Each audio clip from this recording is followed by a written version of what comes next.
Hello, everyone, and very good morning to all of you. Distinguished delegates and participants from SAARC member states and regions around the globe. Ladies and gentlemen, I am very thankful to all of you for joining us in this SAARC webinar on waste to energy municipality level demonstration project in selected areas of member states. My name is Bhaskar Pradhan and I'm working as Program Leader Energy Trade at SAARC Energy Center, Islamabad. I shall be moderating today's webinar. First of all, allow me to briefly speak about the important role played by SAARC Energy Center in the South Asian region. The center, being a regional institute and a technical arm for the SAARC organization on energy matters, has contributed tremendously through capacity building and regional cooperation of the member states. This center started its operation in year 2008. During last 10 years, the center has emerged as a vibrant and effective SAARC institute, which has played its role in all regional level energy initiatives. The center has carried out 100 plus interventions. The report of these interventions are available on center's website free of cost to anyone interested. Ladies and gentlemen, this webinar consists of presentations from various experts having knowledge of the experience and initiative of waste to energy technologies, consideration of factor before selecting a technology such as type, quantity and calorific value of waste, lowest carbon footprint of waste to energy technology, available mechanism for community-based source segregation of waste, separate collections and resource recovery system, etc. The objective of which is to introduce different waste to energy based technologies to the participants. The webinar will share suitability, viability, and other aspects of the technology with reference to business, government officials, investors, project developer, academia, etc. Ladies and gentlemen, I am also extremely grateful to our elite panel of speakers. We have with us Mr. Rahul Tikku Baswani and Mr. Gangawani Rao from India, Mr. Amir Sajad Bhatt from Pakistan, and Mr. Sunil Prasad Lohani from Nepal. We are thankful to them for their enthusiasm and eager willingness to participate in our webinar. We will introduce them in detail before the start of their session. Dear participants, we will have the opportunity to ask questions to presenters by typing your questions or clicking to the raise hand options into the attendee pane of the main window of the GoToWebinar software. You may send your questions at any time during the presentation. We will collect these and address them during the question and answer session at the end of individual presentation. Well, moving ahead, the first speaker for the day is Mr. Rahul Tikku Baswani. He will be speaking on decentralized waste to energy recovery for municipal waste management. And to introduce him, Mr. Rahul Tikku Baswani is a sustainable development specialist with 15 years of experience in working or consulting with national and sub-national government, private sector, civil society organization, and the United Nations. Mr. Baswani's expertise is designing and implementing multi-stakeholder projects for decentralized urban waste resource recovery, circular economy, and sustainable natural resource management, and in facilitating international cooperation for green technology transfer in developing countries. Mr. Baswani has a Master's of Arts in International Affairs from American University in Washington, D.C., USA, and Masters of Natural Resources and Sustainable Development from University for Peace in Costa Rica. Mr. Baswani is based in Seoul, South Korea, where he works as a sustainability consultant. With this, I would like to welcome Mr. Baswani for his presentation. Hello, good morning. Good morning and good afternoon, wherever you are now. This is Rahul Vaswani. I am connecting to you from Seoul, South Korea. I can see a few of my friends are also here. Dr. Rao is also here. Good morning, Mr. Rao. And thank you, Mr. Bhaskar, for introducing me, and thank you for inviting me to present. Um, Today, I am going to talk about basically, I'm going to give an overview of how we can look at decentralized waste to resource recovery. It's a, I would say it's a fairly simple solution, a very low cost, locally appropriate solution, and hopefully it can also generate employment for poor people in cities. I'm going to talk about first the conceptual notion of why we want to look at waste to resource recovery in South Asia. And second, I want to present an example of decentralized waste resource recovery, which was implemented by the UN system where I was working. And it was a fairly successful model. It has been implemented in 6 different countries. So I will talk a little bit about that. So I begin my presentation. I just want to confirm that, can everybody see my screen? Is it clear? Can you see my screen? Yes, sir. Everything is perfect. The voice is clear, and we can see your slides, sir. Okay, wonderful. So I will now start to go ahead. If you can see the first page of my screen, I'm going to talk about decentralized municipal solid waste management, or MSW as it is normally called as an acronym. The first thing is, how do we?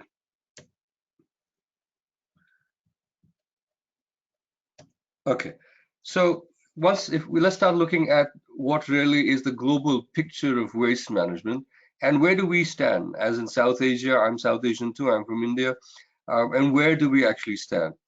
The most recent, and I would say the most accurate report of solid waste generation in the world, and this specifically pertains to MSW, which is municipal solid waste.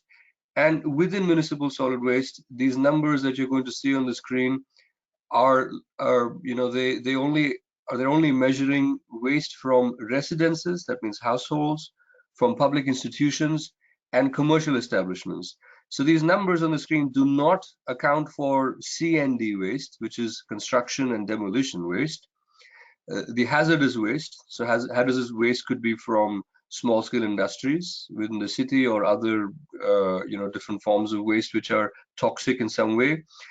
Industrial waste, either large scale or small scale, and medical waste.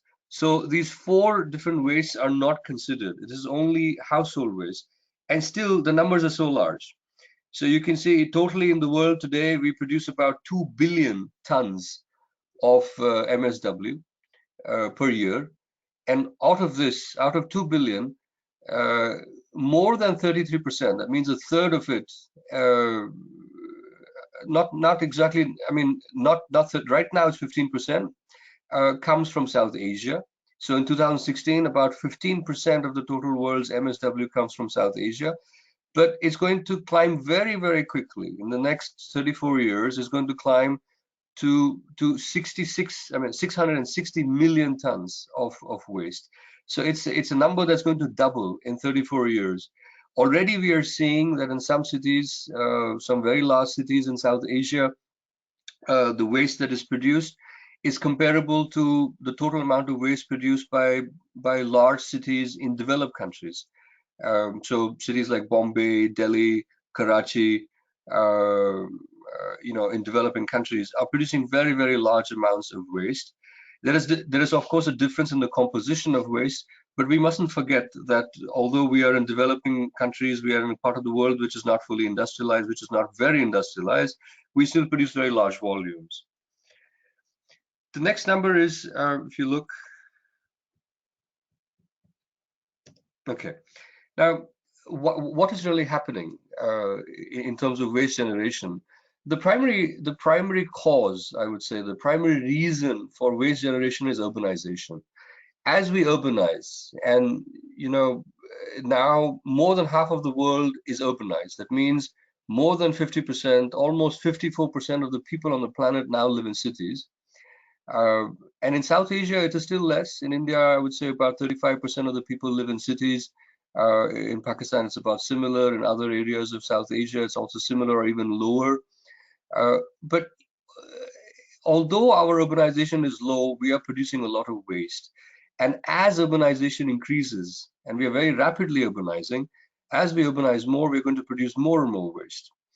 Uh, the other aspect of urbanization is, as we urbanize and as we produce more waste, the composition is changing.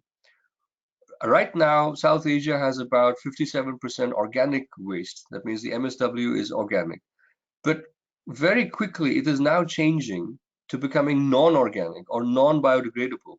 And that makes it very difficult, because if you have more non-biodegradable waste, it's more difficult to recycle. It's more difficult to treat it. It's a higher chance of pollution to the environment. Um, Globally, we produce about 300 million tons of plastic. In South Asia, it's much less, of course. But we are, again, I mean, the numbers for our South Asia are not very clear, but we're getting there. We're also very high consumers of plastic. A lot of the plastic is single-use plastic, which is very, very difficult to treat, very difficult to recycle. I don't think there's any country in the world right now that has a real clear solution for single-use plastics. Globally, MSW produces about 5% of the global emissions. Again, in South Asia, this is much less. I will show you in the next few graphs. But we have our own contributions to municipal solid waste producing emissions. Open dumping is the primary way of disposing waste in the whole world. I don't know the figures right now, but in South Asia, I think it's more than 50% of the waste, 60% of the waste is openly dumped. And because we are openly dumping the waste, a lot of it is untreated, it's unmanaged, a lot of it is ending up in oceans. Now you look at the graph for the world. Of course, South Asia, because it is less urbanized compared to other regions. It is even lesser. It is less. Some parts of South Asia are even less urbanized than African countries. So our waste generation is still low. But because our population is so high, because India has almost 1.25 billion people, and the other countries, Pakistan has I don't remember now, maybe 220 million people. Our population is so high that the total volume of waste production is very high. So although our urbanization is still quite low, we are still producing quite large volumes of waste. Here is the graph for South Asia. As you can see, 57% of the MSW, the municipal solid waste generated in South Asia, is organic. In some ways, that's a good sign. And we will talk about that later in this presentation, about why that is good. But you also look at the plastics. It's almost 8%. It's 8%. A lot of this is non-recyclable plastic, and this is causing a great amount of pollution. If you look at the figures for South Asia, Nepal is on the lower end. I have my doubts about this number, to be honest. I think it should be higher. It's not 0.17 kilogram per person per day. It'd probably be around 0.3. But in general, South Asia is towards the lower end of waste generation throughout the world. But like I said, this is per capita. When you multiply this with the total amount of people in these countries, then the total volume of waste generated is very high in South Asia. Now, here is the way we deal with our waste. There are two things to note here. Previously I said we deal about 60% of our waste is open dumped in South Asia. I was wrong. It's actually 75%. The graph shows that 75% of the waste in South Asia is openly dumped. Now, this could be dumped in some sort of managed dumps, or just collecting the waste and dumping it in unmanaged dump sites. So these are not engineered landfills at all. These are just open dump sites. This is a predominant practice, a prevalent practice in most of South Asia. And so the two things to remember from this is, we in South Asia are dumping the maximum amount or maximum fraction of our waste, and compared to us, all of the regions of the world are dumping less of their waste in open dumps. So it's not a very good practice for us. On the other spectrum, what is good for us is that we are composting 16% of our organic waste. which is a good sign. So it's a sign that we're trying to recover as much economic and as much ecological value from the organic fraction of our waste. And the organic fraction is 57%, we just saw on the previous slide. So we're trying to recover as much as we can, but we can do a much better job, much better job, I would say. Now, here is where we are lacking. Almost 2/3, or almost 60%, 56% to be accurate, of our waste that is generated in South Asia is not collected. Only 44% of the waste that we generate, we collect. Most of this collection is done by municipalities. Waste management, in most cases, is a public task, is a municipal task. Very few cities, very few local governments have subcontracted their work to private enterprises. So our municipalities are collecting less than half of our waste, and mostly, 75% of it is going to open dumps. What happens to the other 50%? It's either burnt, it's incinerated at the community level, at the neighborhood level. In poor communities, they burn their waste to deal with the volumes, and in other cases it's tossed. It's thrown into lakes, it's thrown into rivers, it's thrown into canals. Some of it is just centralized in open spaces which are not inhabited. So it's essentially these are mini dumps or micro dumps of waste. Now, when you try to summarize the condition that we are in now, when you look at what's really happening at the urban level in waste management, I think this is a schema, a diagram that does a fairly good job of trying to summarize what are the problems. I would say that there are 4 or 5 core issues with waste that we produce. The primary, I think, the issue is that we don't segregate it. So although we are composting 16% of our organic waste, very few cities are segregating the waste at source. That means at either the household level or the commercial level, the commercial establishments level, we are segregating our waste. And this really prevents our ability, this inhibits our ability to deal with it in a pragmatic, in an efficient, in an ecological and economic way. Coupled to the unsegregated waste problem is that, of course, we have very low collection rates, and the reason why we have very low collection rates is because we have, I would say, inadequate infrastructure. We don't have enough, I would say, trucks. We don't have enough capacity. We don't have enough manpower hired by the governments. They're often short of money. They're often short of funds. One of the estimates in one of the studies that we did at the UN, it showed that it showed us that almost in some cases in small cities, municipal governments are spending anywhere from 20 to 50% of their local budget, their local annual budget, on waste management, and it's basically collecting half the waste and taking it to open dump yards or to disposal sites. So these are 3 interrelated issues: non-segregated waste, inefficient collection, and low capacity.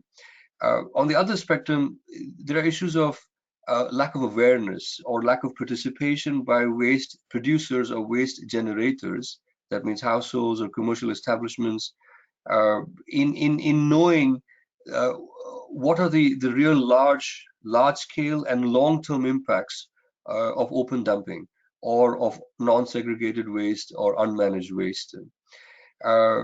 This is a core area, I think, where we can work on in cities in terms of developing awareness, starting from the school level or the city, the household levels or the commercial establishment levels, that waste is a public responsibility. It's a citizenship. It's a form of citizenship that we have to be engaged in. So related to this, of course, is that because there's low capacity, there's low amount of financing, there's low awareness, we have not indulged in good solutions. Most of the solutions that have been, I would say, are economically feasible or pragmatic are done at the industry level, or the small scale or large scale industry level, and at the municipal level, there are there are not clearly demonstrated, decentralized, locally appropriate solutions for effective waste management. And related to these core problems, of course, are the peripheral problems of lack of revenue, because governments cannot recover economic value from waste management. They are perpetual in a vicious cycle. They have low revenue, high expenditure.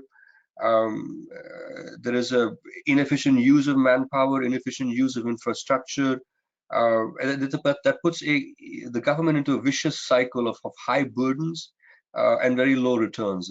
So essentially, waste becomes a very low priority sector. It becomes a daily, I would say, like a troubleshooting exercise rather than a long-term planning, a long-term integrated sustainable planning with allocation of funds and resources.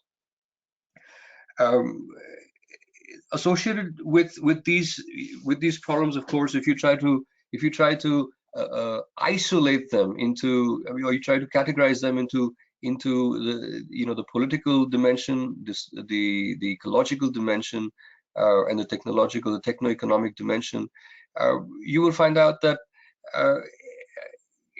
there is, I would say, a lack of clear leadership in some sense. Municipal mayors, municipal administrators, high-level administrators who are tasked with urban planning, with allocating funds and resources, they lack a clear sense in some ways of how to deal with waste, and how is waste integrated with other sectors, with public health, with, let's say, employment, with environmental management, with environmental control, pollution control. So there's a lack of, I would say, in some sense, a clear sense of leadership and a grasp of these integrated issues. And of course, we discussed that there is, a lack of financial resources. There's a lack of policy environment, because the planners are not looking at waste in a long-term perspective. They don't create an enabling environment for private investors or companies which have solutions, and I'm sure some of the solutions will be discussed today. I know, for example, Dr. Rao has very, very good solutions to convert waste into energy.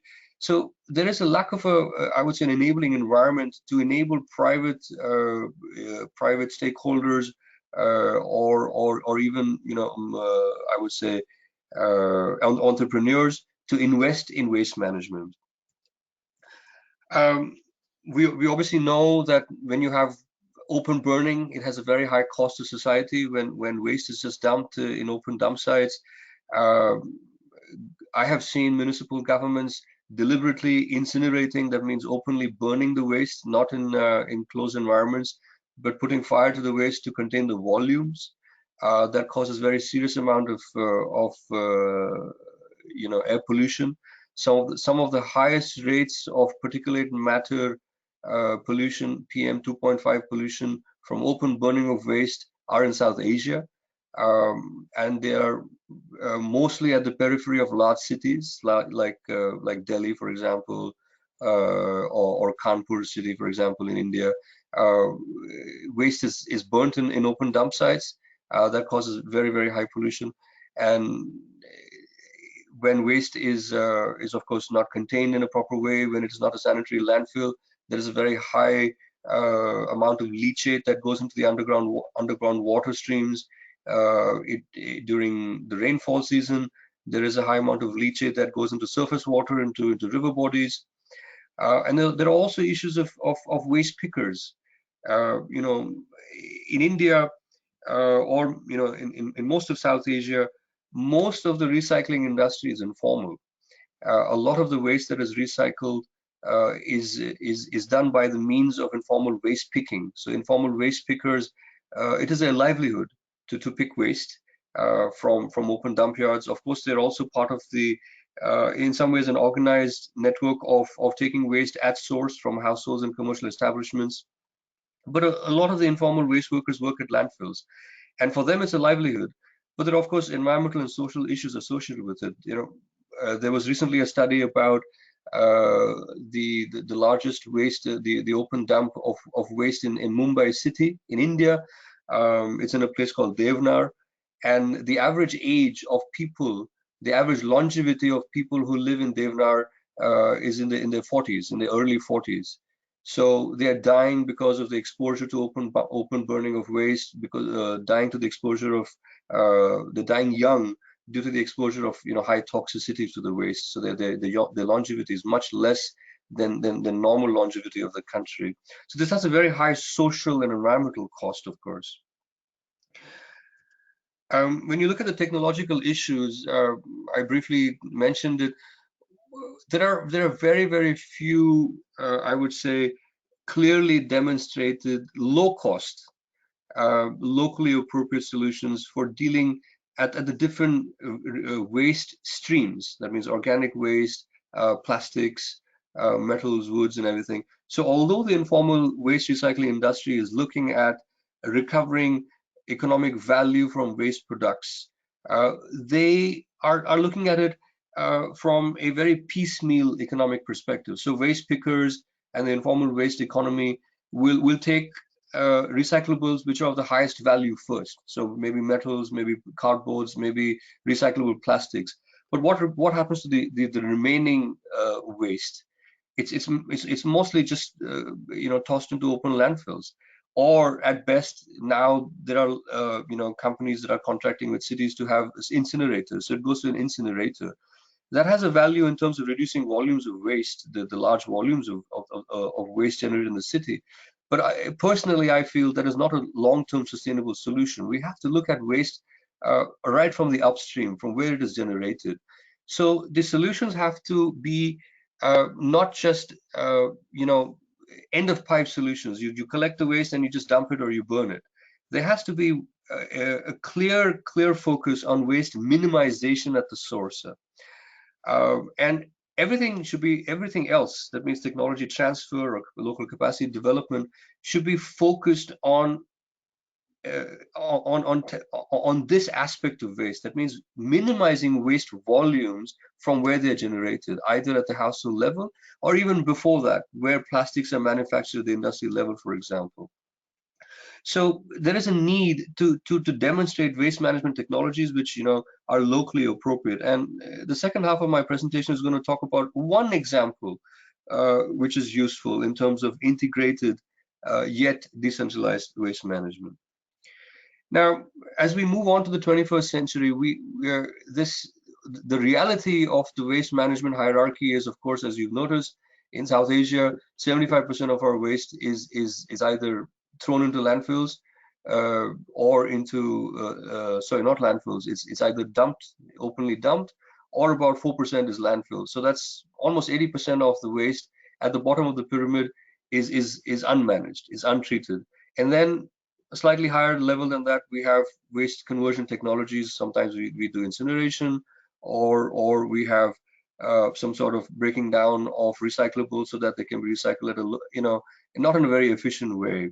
So this pyramid, in some ways, needs to be turned upside down. What needs to be happen is most of the waste should be tackled at the source. We need to reduce it, reuse it, and recycle it as close as possible to the source where it is generated.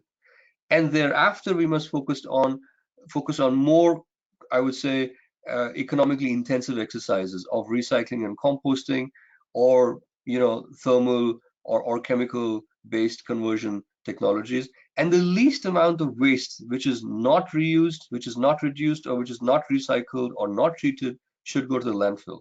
Ideally, this should be the paradigm shift that we should be looking at. So if we have a paradigm shift, then the schema that I showed you in the previous 2-3 slides would then just flip. Everything else would I would say become from a negative to a positive. So this is basically what this schema is trying to say, is that if we start to tackle waste at source, if we improve its collection, and if we build awareness at the waste generation level, at the level of householders, at the level of commercial establishments, then if we work in partnership with governments and entrepreneurs and private enterprises, we can have a long-term sustainable solution for waste management. I'm going to come back to this slide a little later because this is in some ways a summary. What I want to get at with this slide is that when you have a paradigm shift in waste management, when you start looking at waste minimization, waste reduction at the source level, or how to tackle waste problems upstream, then we have a much higher chance of sustainable development benefits. And a lot of the sustainable development goals, now this is at a much higher international level, but of course countries also have their national commitments to sustainable development, that a lot of these sustainable development goals can be achieved. So waste can be decentralized waste management or upstream waste management can be a very good entry point for sustainable development. So I'll try to come back to the slide if we have time. But essentially what I wanted to say in this slide is that one entry point, that is waste, can impact a lot of different sustainable goals. Now, when we look at waste, it's important to look at who are the really the stakeholders. I have said it several times already, uh, uh, but I mean it's good to try to list them out. Now, when you start looking from the bottom level up, that means from the community level or the household level, the first stakeholder is the waste generator. It's the producer of the waste. That means the one that throws the waste outside of their household or the commercial establishment. Then you also have civil society organizations that are working with either waste workers, are working in the waste stream, or it could be any organization. It could be even a government-sponsored organization or a local level government organization, a municipal government, a ward government that is helping to tackle waste at the upstream, at the source level. Waste pickers are also a very big, I think, a very important stakeholder. Many times we overlook waste pickers because we see them as a problem. I think it's important to see them as a solution. They're doing. It's unfortunate if you look at the informal waste economy of India or South or Pakistan or Sri Lanka, for example, or even Nepal, Bhutan. Waste pickers are providing a free service to society. They're not getting paid salaries by the government, but they're picking waste. They're trying to pick out the recyclables as much as possible for free. Of course, they're earning something out of it, but their livelihoods are very barely at the margin of society. So waste pickers are an important stakeholder. They have access to the different waste streams where they can be recycled. Of course, at the government level, there are three levels of government. There's the municipal level government, the local level government, that is. There are subnational level governments in large South Asian countries. There are states and provinces, which have a very important stake in waste management. And then there are obviously the national governments that make the policies and the regulations, that have the financing.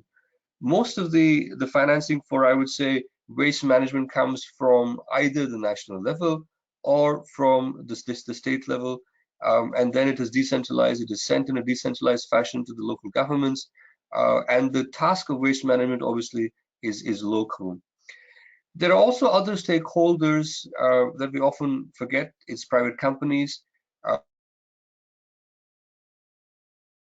which often know how to deploy technological solutions at scale. That means at economic efficiencies, where they can maximize their profits and their revenues. So private companies, social enterprises, for example, have a very keen focus on trying to maximize the economic value realization from waste management. So they're a key stakeholder. The others are, of course, capacity development organizations. They could be either local or national. And also some of the useful ones are international. I have worked in an international capacity development organization, the UN. It was, I did trainings. I worked with governments. I helped develop policies, regulatory instruments, economic instruments. So even international capacity development organizations that are neutral, that don't have any political agenda, are also a core stakeholder. And often they can have funding. They can have funding to help local capacities, local governments develop their capacities, to do trainings, to do study tours, for example, and to also investigate which are sustainable technologies. So these are the core stakeholders in the waste management arena. Now, that was the first half of my presentation. I don't know how we are doing on time. Okay, I think I've overshot of time, but very quickly, I'm going to now talk about uh, what I consider is a feasible, low cost, locally appropriate solution. It's low tech. It doesn't involve high scale technologies. It's a solution to basically recover waste as much as possible close to the source. That means at the household level or the commercial level. Uh, it was a solution that we piloted in 6 countries. We piloted 10 different plants. The plant is basically called an Integrated Resource Recovery Center, and it was piloted by the UN organization, the core UN office based in Bangkok, where I was working, uh, in 6 different countries, in Pakistan, Sri Lanka, Bangladesh, Vietnam, Cambodia, and Indonesia. So there were 3 South Asian countries. This model was originally developed by an NGO, a social business enterprise called Waste Concern in Bangladesh. So it's a solution that has come from a developing country. It was a solution that has come from the global south. The solution is very simple. What they basically do is, um, now here is the, I think I need to say this really upfront, is the primary way that you can recover as much economic and ecological value from waste as close to its source is by segregating it. So the IRRC model, which I'm going to talk about, it will not work efficiently if the waste is not segregated at source. So it's a precondition, it's a prerequisite. So local governments have to work with waste generators to segregate the waste at source, at least in 2 different streams, organic and non-organic.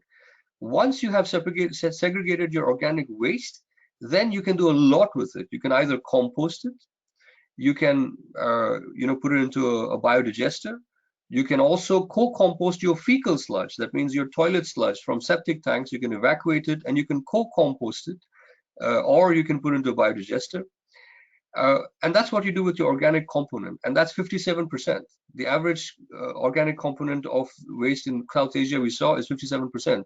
So if you segregate your 57% of your waste, you can recover 100% of it.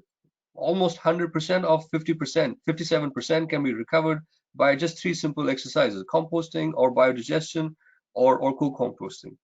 The rest 43%, which is either recyclable or non-recyclable, can be then segregated in finer components. And plastics can go for recycling, metals can go to the metals recycling, the cardboard can be recycled by the cardboard recyclers. So this IRRC model basically works on segregated waste, at least in 2 different ways: organic and inorganic, non-organic. And then it tries to recover as much economic and ecological value from simple processes. Now, what you just saw in this slide is more detailed. Here is when you have organic waste, you can have different processes. If you have recycles, you can sort them, you can shred them, you can compact them, and then you can sell them. If you have segregated oil, for example, from restaurants, from cafeterias, you can ultimately make biodiesel from it. If you have high calorific value of putrescible waste, that means which has high calorific value, non-organic waste, you can either make RDF, refuse derived fuel, or you can send it to incineration plants. And this also increases the efficiency of an incineration plant and also increases their economic returns, their profitability. If you have septic waste, that is fecal waste from household and commercial establishments, of course you can take it to drying pits and you can co-compost it with the organic waste from households or commercial establishments. So this is the basic, very simple, I would say, low cost processes. Of course, incineration is not low cost. Making biodiesel is also not low cost. It's, I would say, medium cost. And making RDF is also not low cost. But composting, biodigestion, and fecal waste co-composting are fairly or very low cost, or maybe the lowest cost in the spectrum of waste to resource recovery. This is the model of a very small 2.5 Sir, ton. hello, Yes. sir. I'm Yeah. interview. Can you complete it a bit earlier, sir? We are In 2 unable to. minutes. In 2 minutes, I will complete it. Yeah. Thank Thank you. you, sir. Yeah. I'm sorry for the delay. So I have been given a warning now. I'm very, very sorry.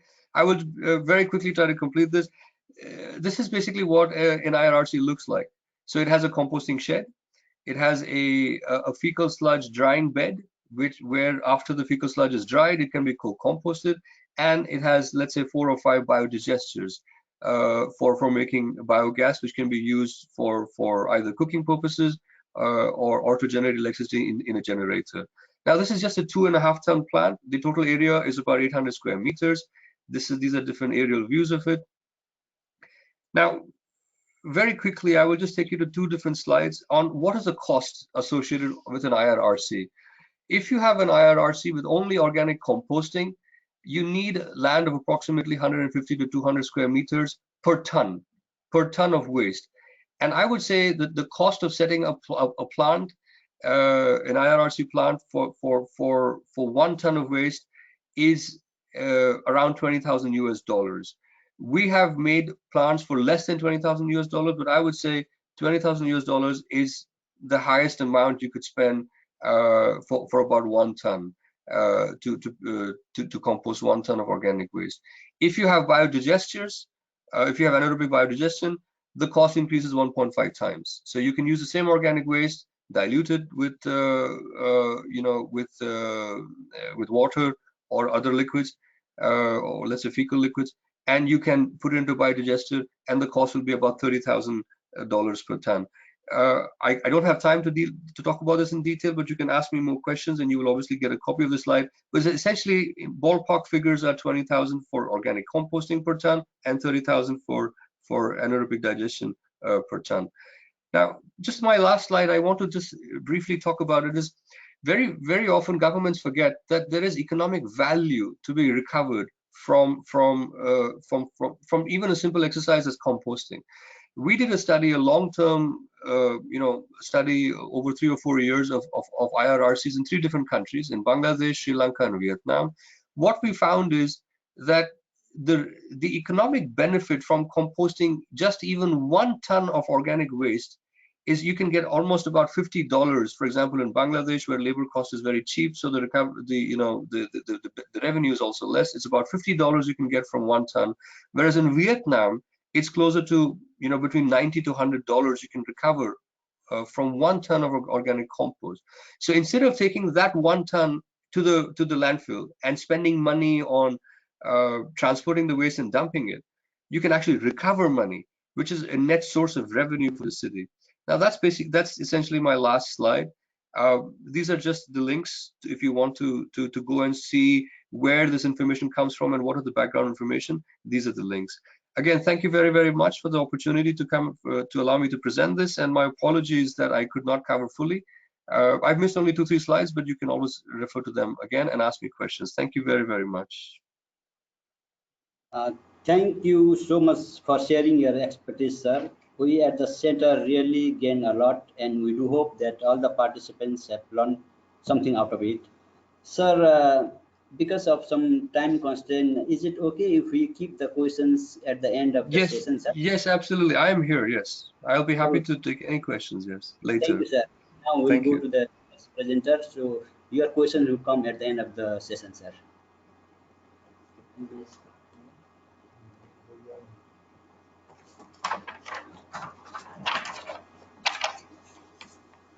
As second presenter, we have Mr. Amir Sajad Bhatt. He will be speaking on waste to energy, power potential and opportunities in Punjab, Pakistan. Mr. Bhatt is presently working in the capacity of Manager Renewable Biofuel, Punjab Power Development Board, Energy Department, Government of Punjab, Pakistan. He has 13 years of renewable energy project development experience, both in public sector as well as international development organizations. His key expertise is in development of biomass, biogas, waste to energy power project. He has attended number of seminars and workshops related to the waste to energy projects. He is a chemical engineer. With this, I would like to invite Mr. Amir Sajed Bhatt for his presentation.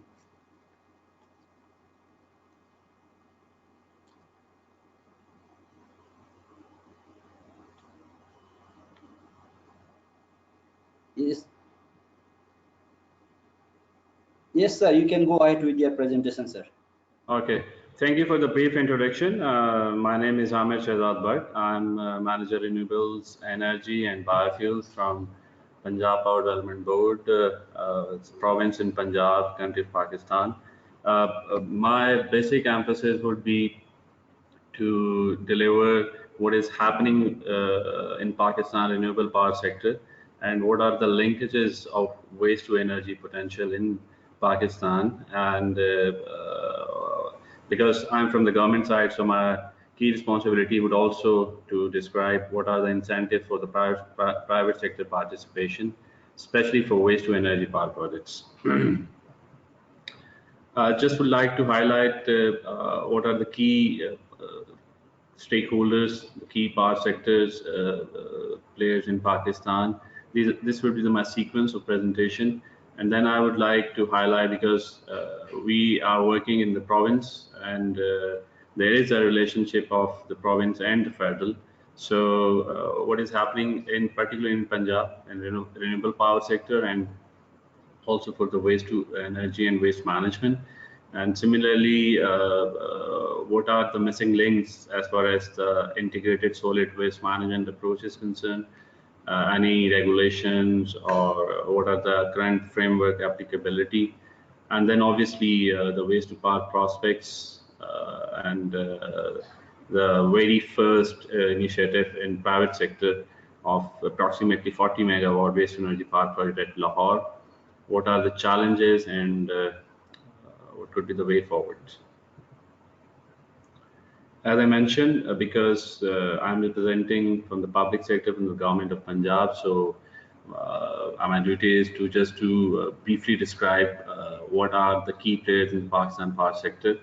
NAPRA is basically the regulator, and basically they issues the tariff and generation licenses, because early in 70s Pakistan power sector mainly depends on the large hydro, and Water and Power Development Authority was the key main player for organizing all those things. But in some early 80s, we feel some deterioration observed, demand supply shortfall started. In 90s, the budget constraints led the government to seek involvement of private sector in power generation projects.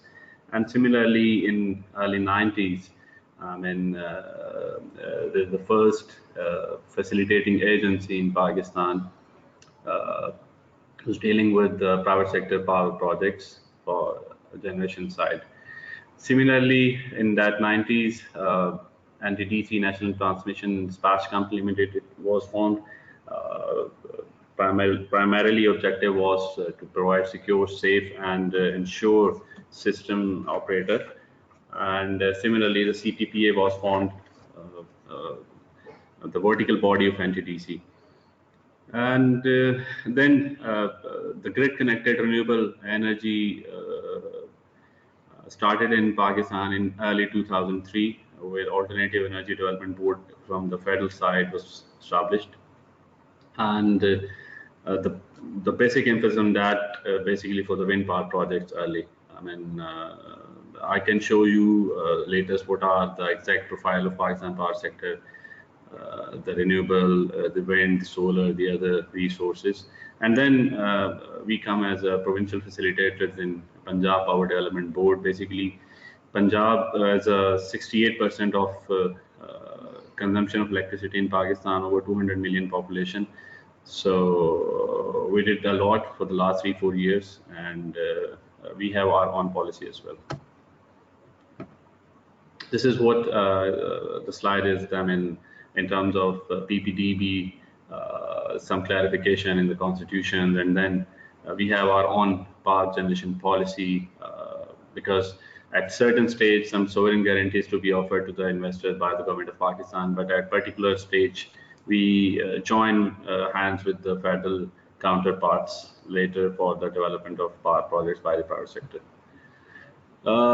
Just a brief, what we do actually, we deal with all technologies under our policy, the projects on both raw site and on the solicited mode. I mean, the investor should come and identify there is space or area and do the bankable feasibility. And the other part is that we do as a study, complete study, and then offer for the comparative bidding as in the later part. And there are certain fiscal incentives early, as I talk about for the renewable energy. The initial point, I mean, we have the IRR 17%. Similarly, the other tax-free import custom duty exemptions, and similarly for the other incentive, we also offer in line with the federal government. Just to highlight, it's not the subject, but just to show on that what Punjab did for Pakistan. I mean, there were a lot of conventional projects, some thermal and some LNG, but obviously the first 400 megawatt solar power projects, we have a present solar park in south of Punjab, and we have a success story this for the renewable power. Obviously, the wind power sector, this the corridor regime in Sindh province, we also have a number of wind power projects. This is something the investment lined up with the Punjab Power Development Board, around about 7,000 megawatt of renewable power projects, all belongs for the thermal power projects, renewable power projects including solar, wind, waste to energy, some biomass, and some small hydro projects in Punjab. This is showed to the picture of the first coal power project in Pakistan. That was the first. Now actually this based on the imported coal actually, and now we are also starting as a local coal project as well. This is a picture of the solar power project in solar park. Just to indicate what is actually the installed capacity is of Pakistan. I mean, not in a good position, but as far as renewable is concerned, we are only 6%. I mean, of the installed capacity. Our thermal is 61%, 29% is the hydro. But now, for the last 1 and 2 years, the government of Pakistan is trying to increase the share of renewable power, and particularly solar, wind, and also for the waste to air energy. This is simple as the project development cycle because it's very important. I mean, to understand from the investor's perspective that what are the key steps that need to do. I think that presentation slide could probably useful for that angle.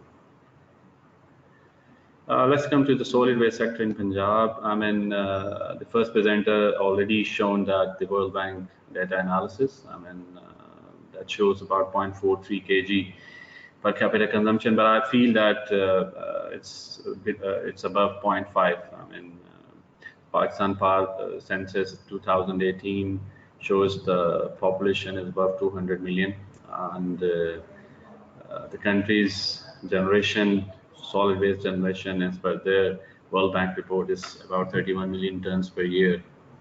As I mentioned earlier, the Punjab, the largest province, I mean, it's more than 110 million, generates more municipal solid waste, including garbage, rubbish, and all those mixed solid waste. So all those provinces. There is a point. I mean, for the large cities of Punjab, for the last 4 or 5 years, the waste management companies were established. I mean, this was particularly the key point. I mean, the local municipalities and authorities primarily, they were taken apart, and the companies were formed to enhance basically the efficiency of collecting the waste, as well as transportation and transfer those waste to the dumping site. Obviously, I will tell about something on integrated solid waste management approach, which the first presenter already shown you show the triangle what should be actually done. I was talking about the waste management company. So the prime objective was obviously for the better collection and transportation, and obviously we have in sanitary landfill, but it's not fully sanitary landfill in Lahore, but mainly it's the dumping sites. Just to show you what is, because I'll talk about more on waste to energy power based on incineration. So just showing you that what is the actual solid waste data in Lahore. It's about 7,000 tons per day. And as I mentioned that the Lahore Waste Management Company has, done wonderful. Obviously, they kept apart, they outsourced and they invited private sector. And all the resource, the gadgets, the equipments, they provided significant impact, and their efficiency has been increased as far as collection is concerned. So the data shared by the LWMC, it's about 6,500 tons per day out of the 7,000 tons per day solid waste generation. I'm sure there are some commitments as far as LWMC, basically the custodian of municipal solid waste at Lahore. They are providing some RE plant to the cement factory. Obviously, they have some initiative for the compost plant. I'll show you basically the composition of the municipal solid waste, in particular Punjab and in Lahore, where the most of the fraction is belong to the biodegradable, more than 50%. This is because we offer some incentives for power generation. Obviously, waste to energy we consider as an environment project, not as an electricity beneficiary, because a lot of waste open dumping is providing a lot of danger to a lot of people, a lot of health, underground water, and all those things. So currently we are facilitating one of the Chinese private sector one project at the Lakote landfill site, and the fuel capacity would be about 2,000 tons per day. I will talk about later on that particular project. And because I'll tell you later on, the policy regime change in Pakistan from the feed-in tariff to cost-plus tariff now is the competitive bidding. It's all around Asia, I believe, I guess. So we shortly gonna invite investors at another material recovery facility at Sundar. The fuel assurance is about 3,000 tons per day. The significance of showing this numbers is that for any waste to energy power or any project, in particular waste to energy, there must be a connected strong fuel supply chain. Unless until there is no strong fuel supply chain, you cannot imagine for any biomass or any waste power or energy projects. This is basically a very basic journal picture. Can normally see as the first presenter show that we should focus actually the waste reduction at source. The principle of 3 R's, the reduce, reuse, and recycle, is actually the key. We need to focus that, and we need to develop actually, and we need to disseminate this information right from start, from home, domestic, from education. That look, the more population, the more we organize, the more urban population, and the more waste generation. So the government and private sector and all other concerned stakeholders need to focus on the minimization of waste generation, and then obviously the other parameter comes into play. The waste composition, that recycling or treatment. So this is basically a picture that how waste is managed actually. The waste being segregated at source, and then it goes transfer from either private sector or from the local municipalities. Then obviously that it goes to the transfer stations. They are basically the primary need for the temporary storage. The first collection primary point is near to the domestic or the commercial institutions or industry, and the intermediate storage of transfer stations, where the other developed countries we have seen some segregation and some other waste recovery material as well, and then it transferred to to the landfill or the dumping site. So this is basically a very generic picture of waste management. This is the point actually we need to be very focused on that integrated solid waste management approach. As I said earlier, the waste avoidance is the key.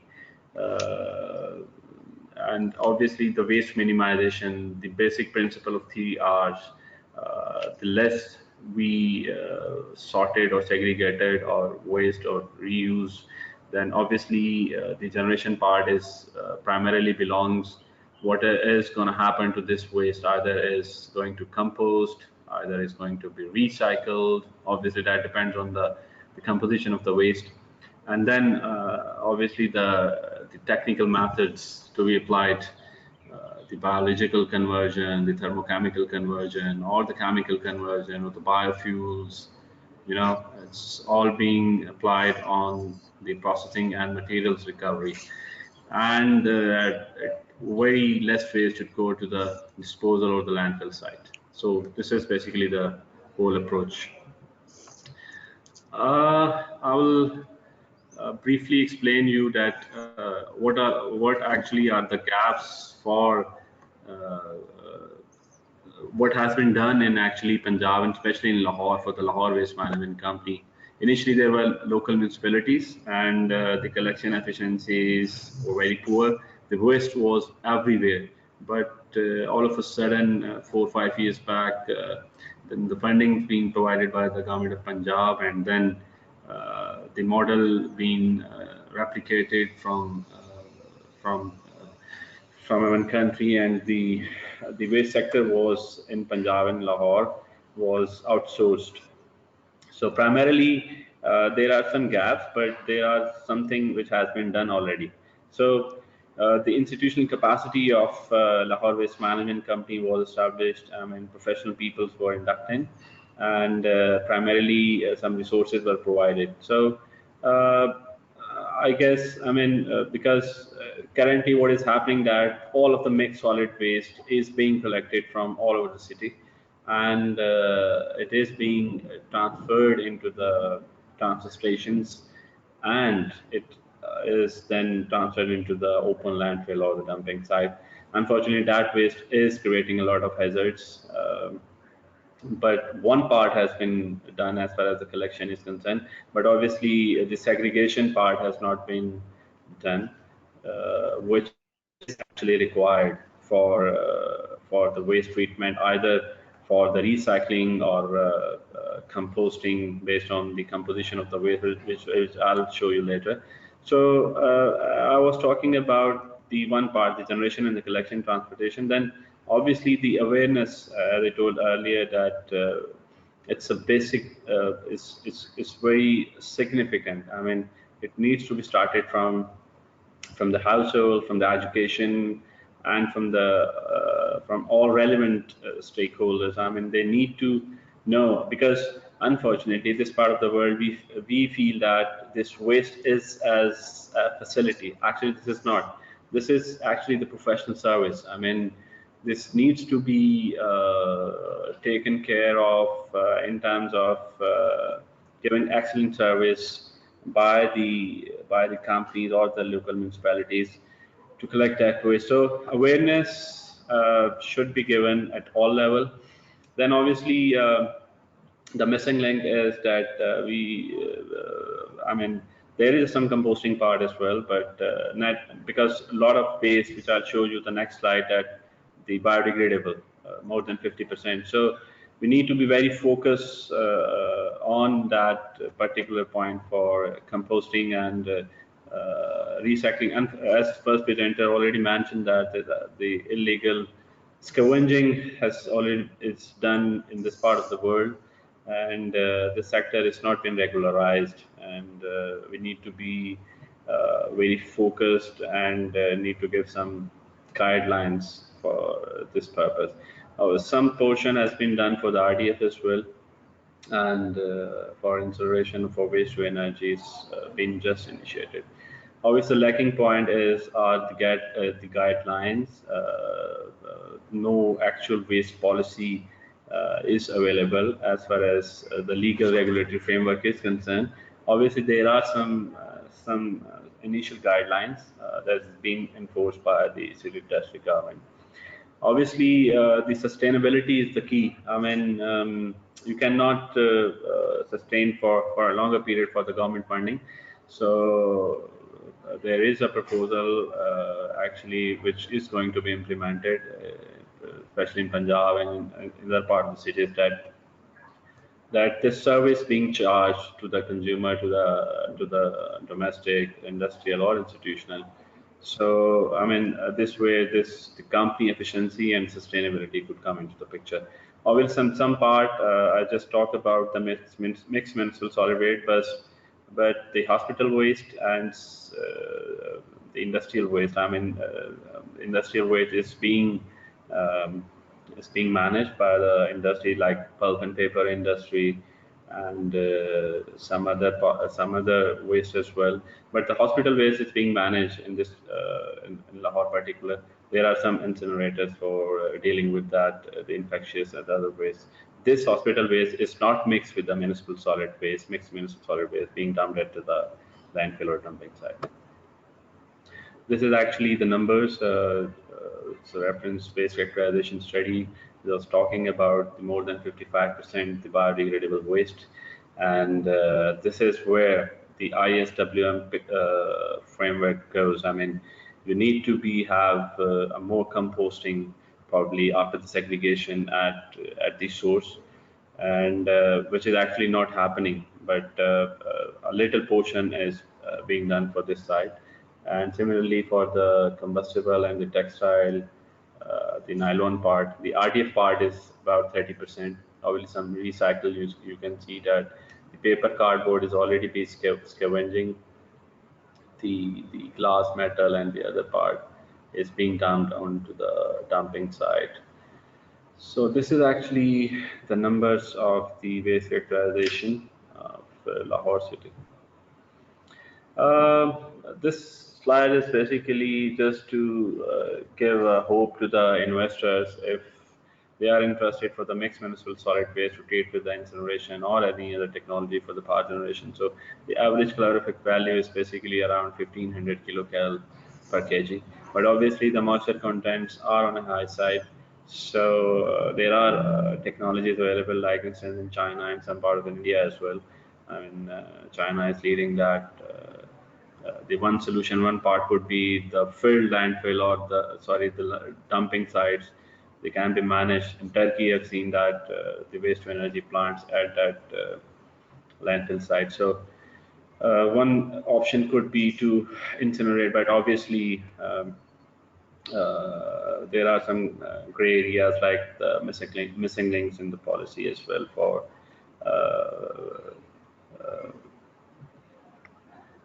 this is actually the prospects. I'm just talking about the why waste to energy is essential, because I told you that one of the dumping site has already been closed in Lahore because of the uh,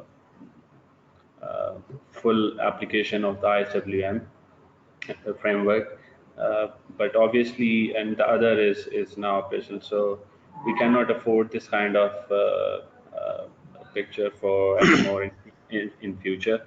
So this has obviously the serious threat to the environmental. Obviously, as far as the methane gas emissions from these dumping sites is seriously in danger to the public in large, and for the underground water as well. So these dumping sites is a serious challenge for the government, that how to eradicate this kind of stuff. Just showing you the picture. The one part of that landfill site is cabled where the methane gas is going to be recovered, but most of the part is being open dumping. So you see the 13 million ton waste is already dumped and that site is closed, and the other is going to be, but in that particular, there is a rehabilitation process is being done. And the other side, I'm showing you on the right side, the first waste to energy park project will be placed in that particular location. Basically, these are the prospects. I mean, we have a lot of waste. So as I mentioned that we cannot we see this project as environmental projects. I mean, the ultimate advantage could be that scientific disposal and the reduction of municipal solid waste. I mean, the power generation could be the additional benefit. And obviously, I mean, if waste to energy in any MRF or material recovery facility site that could save a public land, obviously that could be used for the dumping or for the landfill site. So this is very important that some of the technologies either could be applied for the waste to energy. Um, Key benefits, obviously, when the waste could be reduced and dumped, or it could be converted into any recovery form. That obviously the air quality improvements, the less health risks, and obviously the water table could be, I mean, would be protected, and obviously the hazardous of the dumping landfill sites. I mean, they could have a long life, environmentally better life. Excuse me, sir. Is it possible to wind up a bit earlier as next Yes, please. I'm just take only 2 to 3 minutes. Sorry for that, my delay. Thank you so much, sir. Thank you. I just like to brief why waste to energy project at Lahore being initiated as the strong waste supply chain in Lahore. I mean, they showed the willingness to supply more than 2,000 tons per day of solid waste. We have our own policy and incentives, and based on that, the private sector has shown keen interest on the fuel supply willingness by the LWMC. Then obviously the bankable feasibility study was done. The important thing was the key regulator NAPRA. They announced the upfront feed-in tariff. I mean, this is something which is very attractive for the private sector investor. The current tariff is basically 9.82 US cents per kilowatt hour. So this has been accepted by the company. Just wanted to show you the possible waste to power potential in Punjab. As I mentioned you earlier that the LWMC, the waste generation and the collection, similarly for the Faisalabad, the Gujranwala, the Multan, Rawalpindi. So it's about 150 to 200 megawatt if we talk about purely mixed municipal solid waste based on incineration. The challenges and the limiting factors, obviously, mixed solid waste. I mean, it's contain all mostly biodegradable C&D waste as well. So a lot of the waste has to be come back again. I mean, we can't afford C&D waste to be incinerated or gasified actually. And similarly, the scavenging of high calorific value waste. I mean, this part needs to be done. I mean, some policy framework and some implementation to see what kind of regulations need to be done. Similarly, waste assurance limitation. As I told you earlier, that in Lahore there is the collection efficiency is more than 95%, and some other cities are following them. But again, this is the challenge to supply exactly the quantity of waste for power generation. The tipping fee is the challenge. Actually, this is being provided in China and some part of India as well. I mean, we need basically because a lot of solid waste is being dumped on the open dumping site on the landfills, and there is some other cost. So we need to offset that cost in particular to compensate for the power generation tariff. So this part we are working on, and we can also offer that particular point for the tipping fee. Some challenges in the upfront tariff is that only the 50 megawatt ceiling fixed by the regulator. So for next project at Chandar, we will definitely invite on comparative bidding because we've been approached by a lot of investors to they are ready to work on that particular tariff. Similarly, the challenge is that the upfront tariff regime in Pakistan is already been it's already been exhausted, and the introduction of comparative bidding is being started. So there is new policy at federal level is going to come in a few days. So let's see, what kind of incentives they are offering. It's a success in regional countries. So as I mentioned that China is way ahead as far as the installation of waste to energy power concerned. Similarly, India has gone through a lot of projects, and some other regional countries like Thailand, Turkey, and Japan also established waste to energy projects. In Pakistan, we just started. That would be the first of its kind in projects in Pakistan, and which is actually at the development stage, the agreement stage, and the 60 megawatt, the next would be on the comparative bidding basis. We are hopeful. The private sector already shown keen interest for waste energy projects in Punjab, and we hope the private sector should chip in and do the wonder here in Punjab. Thank you very much. This is from my side. Thank you very much, Mr. Bhaskar. Can you listen to me? And the question answer session will start now, or it would be later. Thank you so much, sir, for your presentation. We had so much to learn from your presentation. Sir, question and answer we will keep in the end. So next, we are moving to the next presentation. Okay, thank you.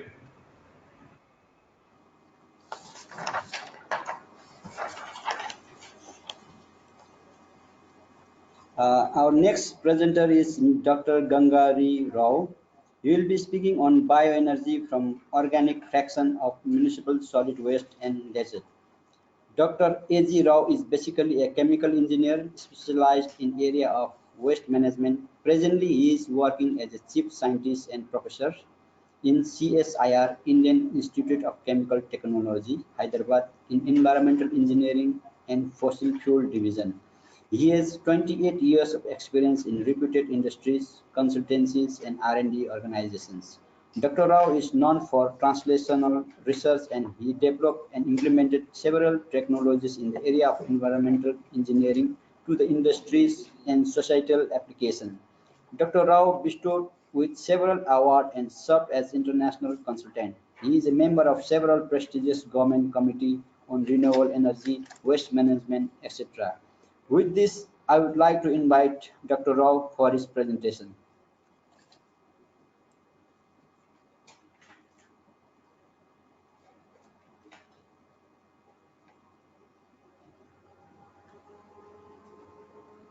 Hello. Hello, sir. You can go ahead with your presentation, sir.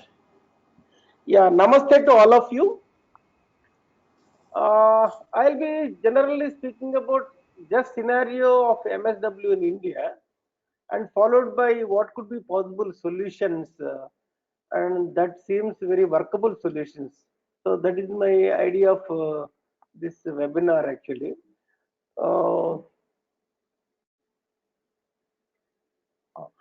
Generally, this is the data what we are getting from our Google search. I did know approximately 62 million tons as per the 2015 data. This is actually tons of waste is generated in India.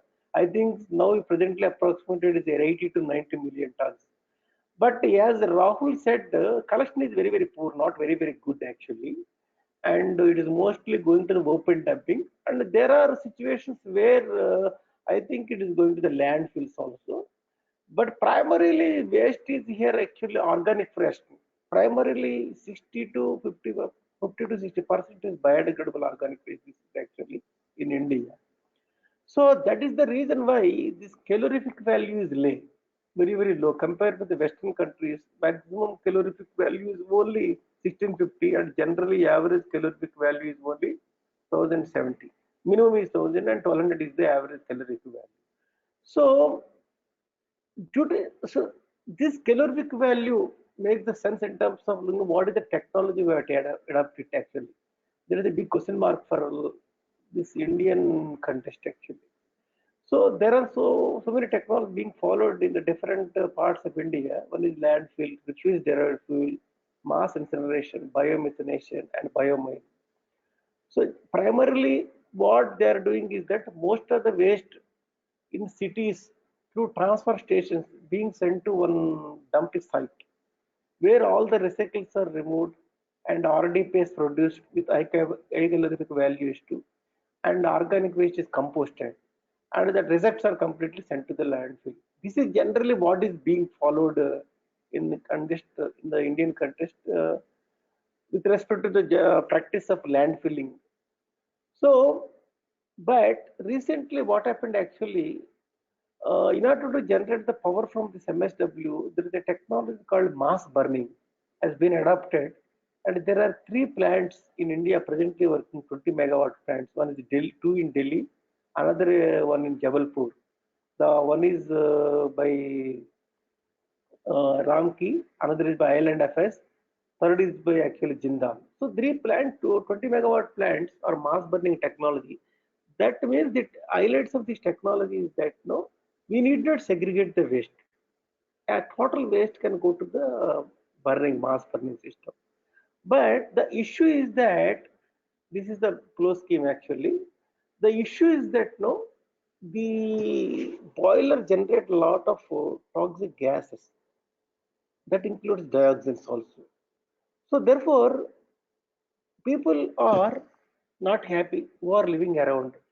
So despite the fact that companies claiming that no, these emissions are being treated, but people are not happy. So many cases are pending in courts, and that's why these projects are becoming a great burden for the entrepreneurs who have installed actually, and they could not run the project despite the fact that each project approximately 1,000 crores has been invested. So that is one of the biggest issues. So meanwhile, Government of India, what has done is that in 2016, they have already a mechanism that is called solid waste management rules, and they are asking each everybody to segregate the waste at source, and they mandated it, and they have to resource recovery that is very important at source. So this is what. So all biodegradable waste needs to be say source segregated, used for some purpose like biomethanation or composting. So that is the what the mandate the government, and most of the places like Hyderabad, Bangalore, and Delhi, this is being aggressively followed, source segregation. So in this context, no, remunerative decentralized solid waste management system is very essential because government of India has started a program called Swachh Bharat Abhiyan. So in this context also, the source segregation and evolving a decentralized solid waste management system, which is very remunerative, very important. So as I told you, the source segregation is happening in many cities. It is a big task, of course, for the municipal bodies and civic bodies. But despite that fact that because of severe competition in India created by government of India, they're like they're giving awards and all these things for source segregation for municipal bodies and all these things. So they have created three bin system where like green is like meant for organic waste. So it is happening in Hyderabad also almost to the extent of 60 to 70%. So if you look at this organic waste itself, approximately 20 million, 25 million tons of organic waste is generated. Really, if it is purposefully used, we can replace LPG of 5-3% in the national perspective because we are importing LPG, we are importing crude and all these things, India. So it is worth generating biogas or bio-CNG with this organic waste and replace the LPG or conventional, for example, bio-CNG, something like that. So that is the thought process going across. And in this context, as I told you, decentralized waste management systems play a very crucial role. So as you know, bioenergy can be generated in comparison to the composting. If you do anaerobic digestion, that is called biomethanation. So that is the beauty of this process actually. So this is a scheme.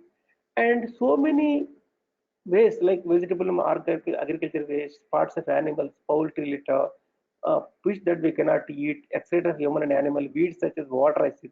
All these substrates are available for biomethanation, biogas generation, or composting. But most of these in a place in India, since waste is not segregated, no, it is getting collected along with other waste, plastics and other recyclable waste also. That is a big issue. So segregation is a very important criteria for making these technologies to happen. Uh, as many of you know, India is one of the like country where aggressively implements this biogas program. This is called gobar gas program. So in villages, no, they generate biogas from this cattle manure, and they'll use that biogas for cooking purposes. Therefore, this program is very, very aggressively, and approximately 12 million digesters are in India. But unfortunately, this design of these digesters is not very well engineered. So due to this fact, no, most of the plants are abandoned. Some plants are only got repaired and being used regularly. Otherwise, these digesters are useful for only cattle manure, only for lower capacity. So these digesters cannot be used for higher capacity or for other waste like food waste, marketable waste, poultry litter, etc. So, so as I told you, these are the problems, technical problems. Because of that, no, choking of the digester, since there is no mixing mechanism and all these things, digester gets damaged like this, and it is finally being abandoned. So that is the way these results are. So we need to look at the very competitive design and efficient design to make this program successful for other wastes also, like organic fraction of MSW, market and vegetable waste, food waste, etc. So in this context, we have looked at our institute has looked at seriously what are the technologies digesters available across India, and we found that there are high rate digesters available, which are like very efficient in terms of organic loading rate, in terms of VS reduction, biogas yield, and all these things, and they're mechanized to a great extent also. So we therefore what we have developed, we have kept a challenge of research challenge 10 years back, that now all our conventional digesters should be made to high rate digesters, or whatever being new digesters are implemented should be high rate digesters only.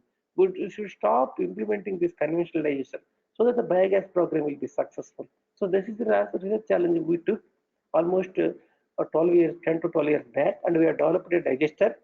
So these are the variety of parameters which are important for biomethanation, outcome parameter. And we developed a digester called entropic gas lift reactor. And this digester is very, very compact and easier to scale up and multiply, and higher biogas yield and generation of organic fertilizer, and remunerated for different applications, and we can generate employment also. So this is the digester what we have developed actually after extensive research, and this digester were promoting under the Swachh Bharat Abhiyan program, promulgated by Government of India. So what is waste is coming from kitchen, can use it for generation of LPG. The LPG can be used in the kitchen. The biomanure can be used for growing vegetables, which can come back to the kitchen. So the philosophy is waste to energy from kitchen to kitchen, and it is a very remunerative system. That is what we are propagating aggressively. So these digesters, several places were implemented. There is Akshay Patra Foundation in India, which serves the midday meal program to school children and all. They have got approximately 40 kitchens. Each kitchen generates approximately 1 ton of food waste. Almost 20 places we have installed these plants. From 1 ton of food waste, we are generating approximately 150 meter cube of biogas, which is replacing approximately 60 kg per day of LPG. So all these places, and biomanure is used in the same place for like gardening, landscaping, and all this. So several places these digesters are working, and even in our own institute also, one small digester we installed for canteen, and we are giving biogas to replace the LPG in our canteen. We are practicing and telling others to also practice. And now this campaign is going aggressively, and hopefully I think next 1 or 2 years, no, this digester from 20 now we'll have to make it 100 digesters. And there are some players who are implementing similar solutions with different designs. To great extent, we are also very, very successful, like any other private entrepreneur in Government of India. So these are the different digesters capacities which can have what is the space and all this, how much biogas we can keep. This that is the advantage. The very compact digester, the digesters also very, very less space also. Even in gated community apartments also we can implement this solution, and the people can use the biogas, which is very remunerative. So that is the idea of implementing these things. And in the same context, we are also working out to try to implement this technology for organic fraction of MSW in one of the dumping sites. And we have installed Python plant. We are generating power from organic fraction of MSW, MSW leach, and the power is being used for operating equipment in the same premises actually. This is the 5 ton per day capacity plant which is funded under Indo-US Science and Technology program, and this is successfully operated. And now government would like to replicate this model for small municipalities where there is approximately 10 to 15 tons of solid waste generated, so that the power can be generated for lighting, etc., or the biogas can be used for communities. So this program is aggressively being practiced.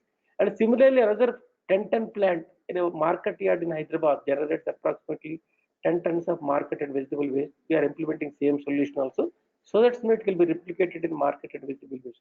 This means essentially wherever the organic waste is generated, try to implement the solution there itself, so that now it is not being transported to larger distance, so that we can save on fuel, transportation, and exposing the workers to all these menace and all these things. So that is the idea of this decentralized solutions. Hopefully, these solutions will pick up very, very fast actually. So another solution is that even small apartments, small digesters like homes and all, we can put small digester.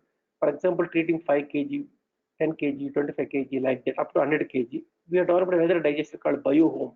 And a woman can, if you can see the figure, a woman can use this digester in the kitchen. Every day she can feed that waste generated in the kitchen and she can use the biogas. So this is very, very convenient. Now we are planning to promote this product actually. Here in government of Telangana, Hyderabad, there is a Greater Hyderabad Municipal Corporation. We are trying to implement this solution, and we'll, I think, possibly if it is tested well, then we can sell this product also aggressively, so that waste is renewably used in the same kitchen where it is generated. So the organic fraction of municipal solid waste need not be transported to some places. Manure and biogas can be generated at the same place also, same place only. So another solution is that we can do composting also. So these people who are not interested in biogas elimination, composting also can be done.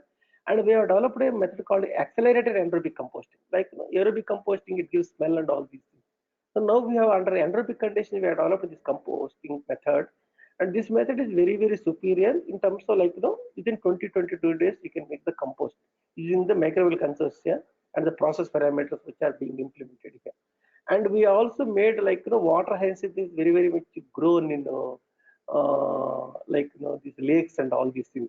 We made compost from this water hyacinth. Now one entrepreneur we have developed actually, one of the lake we have cleaned completely. We made compost using this accelerated anaerobic composting method. Approximately 250 to 300 tons of manure is being made. Now we are selling that manure at the rate of rupees 30 rupees kilo, which is very, very good for soils and organic manure and all these things. And this we are aggressively promoting this technology also. A lot of entrepreneurs are coming. And even if you put 50 kg, what could be the method of all these things we have discussed. And this compost we are tested. There is Indian standard called Fertilizer Control Organization in India for testing the standards of biomanure. So we got it tested also, and we found that this manure is much, much superior than the regular manure which is being developed using vermicomposting and regular composting method. So that is what I mentioned in the listing. So a lot of societal impact these products also get, and we can give very simpler solutions for complex problems. So that is the idea of it. And I think I'm little faster because I have to finish by 1 o'clock. So I would like to thank all of you for this, and any questions you can please let me know or send me email because I have to leave now for some other meeting. So thank you very much.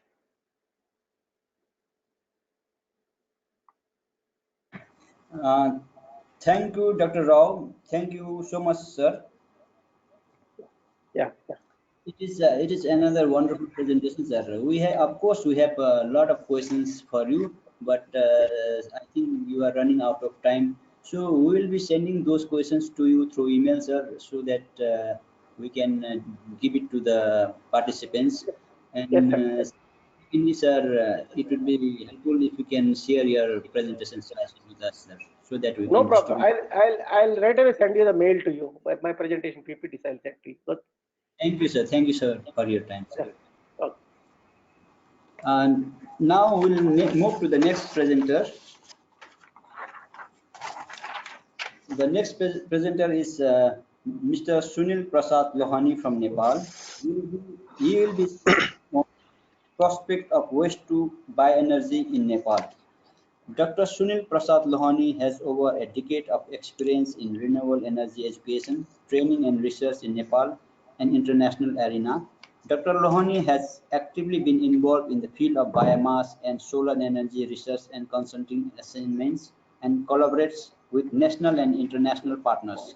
He has also served as a program committee member in international conferences, serves as reviewer for several journals and has published about 30 journals and conference proceedings. He has BE in mechanical engineering. And with this, I would like to invite Dr. Sunil Prasad Lohani for his presentation.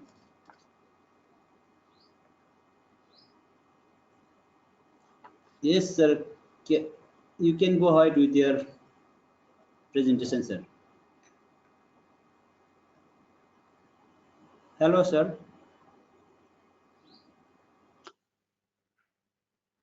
Hello. Hello. You can go Sorry. ahead. Yeah, thank you. Thank you, Bhaskar. As Bhaskar already introduced me, so I'll just directly go to my presentation. I'm talking about prospects of waste to bioenergy in Nepal. So it's just a brief overview of our waste condition and potential energy recovery from the waste. So let me start with our overall energy scenario in Nepal. So the overall energy scenario, you can see in the slide that biomass energy covers almost 78% of our primary energy. And out of that primary energy, which covers 78%, out of that 80% energy consumes in residential sector. And that is mainly for cooking. So that means you can imagine the use of um, uh, biomass, and that is mostly in traditional way. And that obviously cause indoor air pollution, and then inefficient technologies are there because our traditional stoves are not efficient. So it obviously cause uh, huge deforestation and all inefficient aspects. So indoor air pollution, that also cause about 23,000 annual death in Nepal. So that means it's a huge crisis, in fact, basically in the thermal energy sector in Nepal. So if we have some alternatives to replace this biomass energy with some clean fuels or clean energy, then that could save lots of lives in the country, as well as that could also uh, make sustainable forest. I mean, there won't be any high pressure in the forest. So with this background, sorry.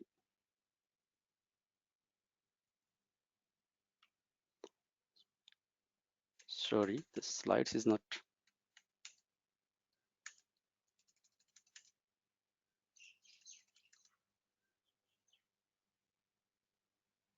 Okay. With this background, let me start with the waste. So as you already know, I mean, several of previous speakers have already talked about waste.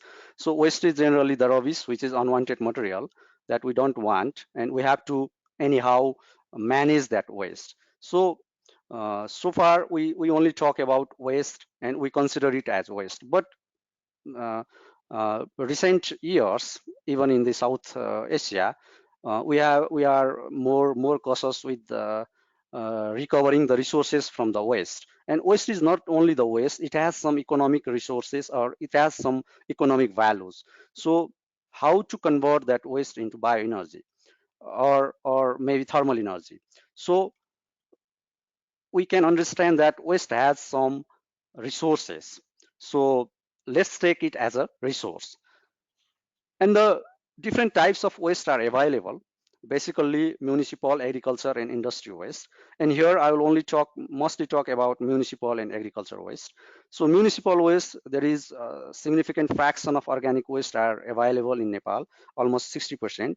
And human excreta, that means the sewage sloughs or fecal sloughs, that is also potential biomass for converting it into bioresources or bioenergy. And agricultural waste, mostly manure, poultry waste, that are also available in the country.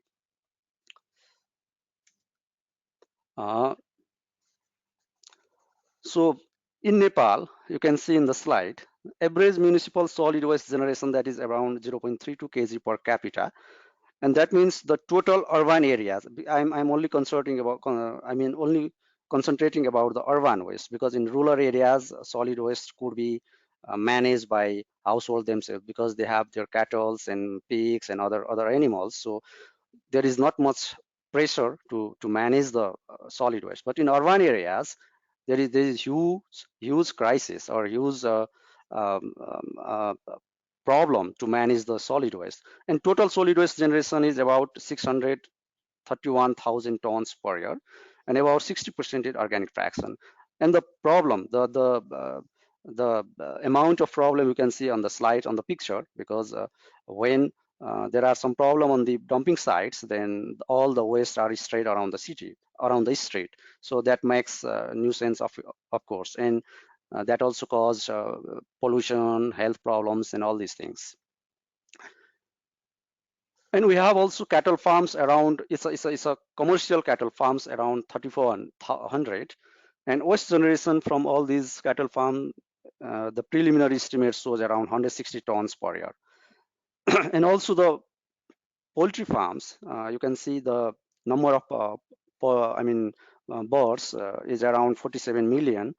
And when we estimate it with the minimum amount of droppings, that could around 500,000 tons per year.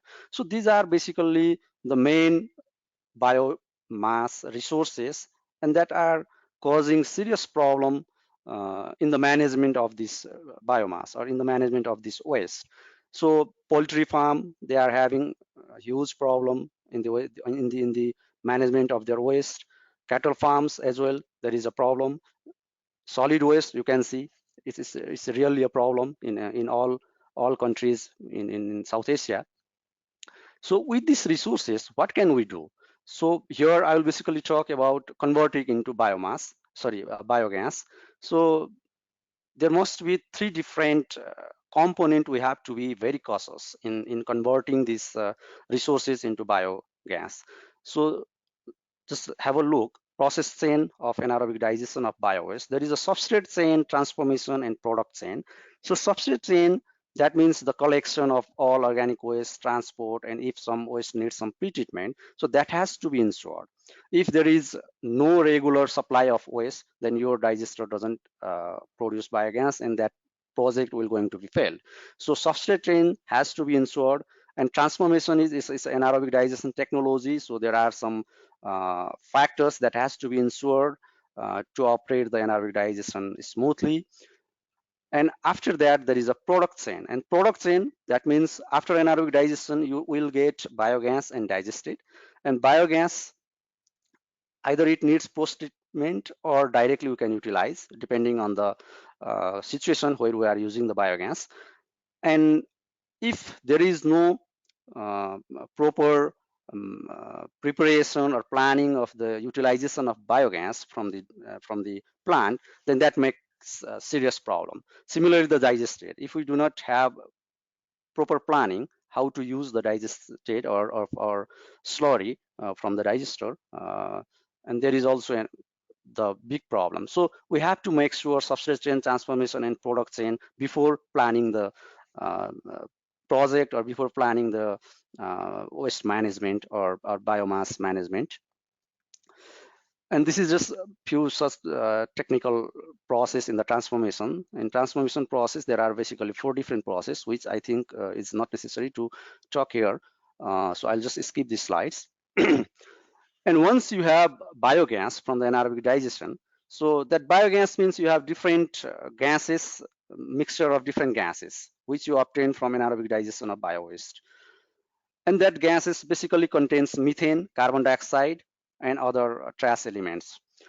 And our main fuel is methane, and that is around 60% to 65% methane we can get from our anaerobic digestion process, and around 30%, 35% is carbon dioxide. And that methane is our main fuel resources. And if we compare the biogas with other fuels, you can see biogas, 1 meter cube of biogas is equivalent to 0.4 kg of butane or propane. That means which is nearly the LPG gases. So 1 meter cube biogas can replace 0.4 kg of LPG gas, which is very popular in our area, the LPG cylinder.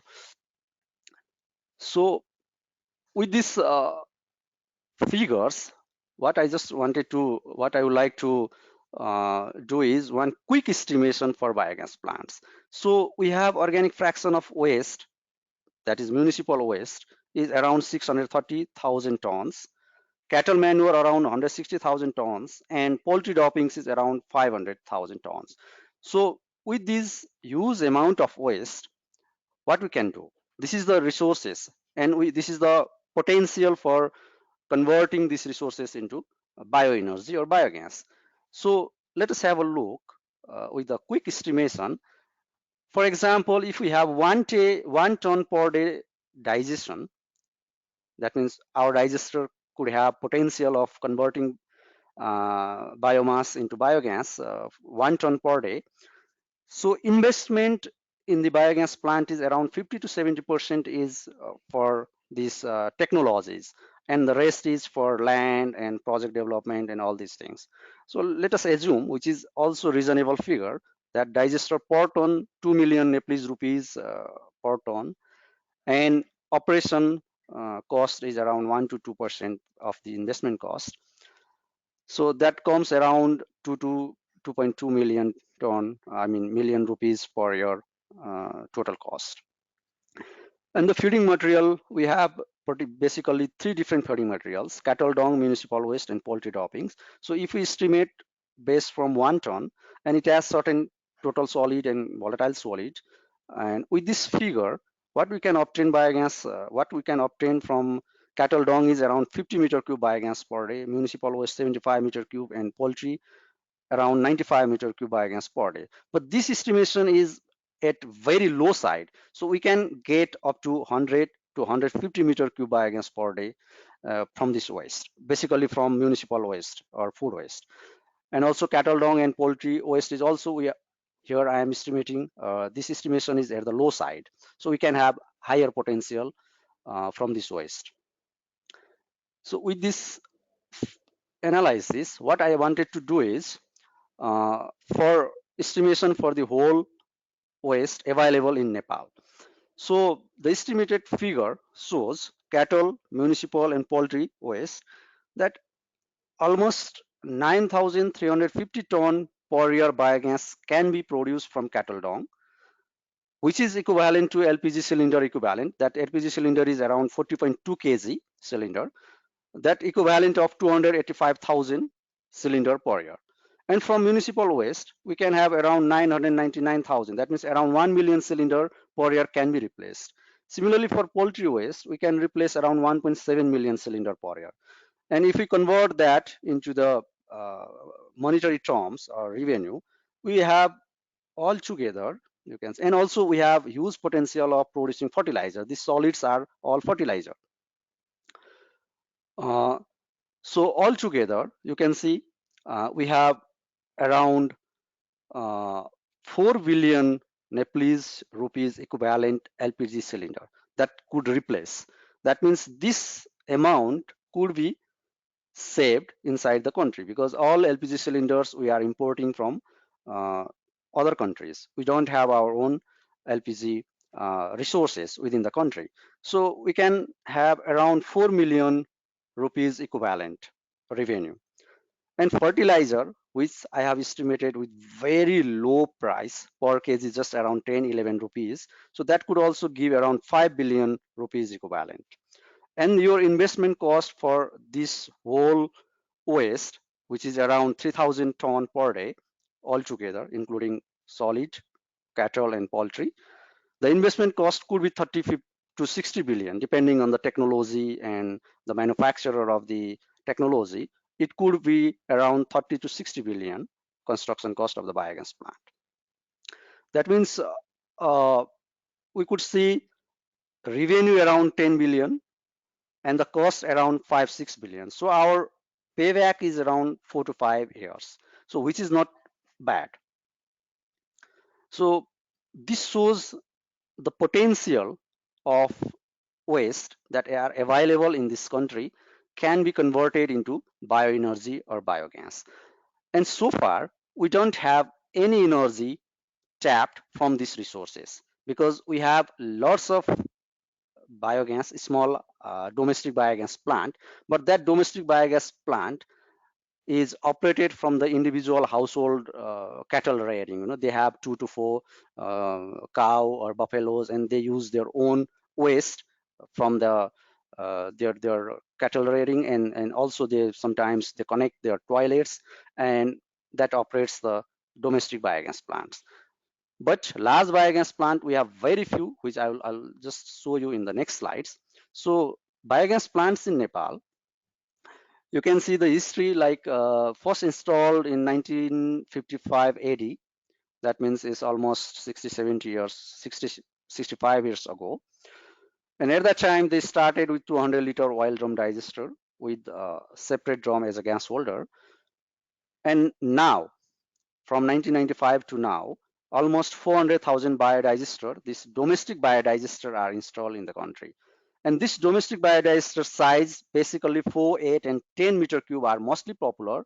And out of this, also 6 meter cube, which is missing here, 4, 6, 8, and 10 meter cube are mostly popular in Nepal.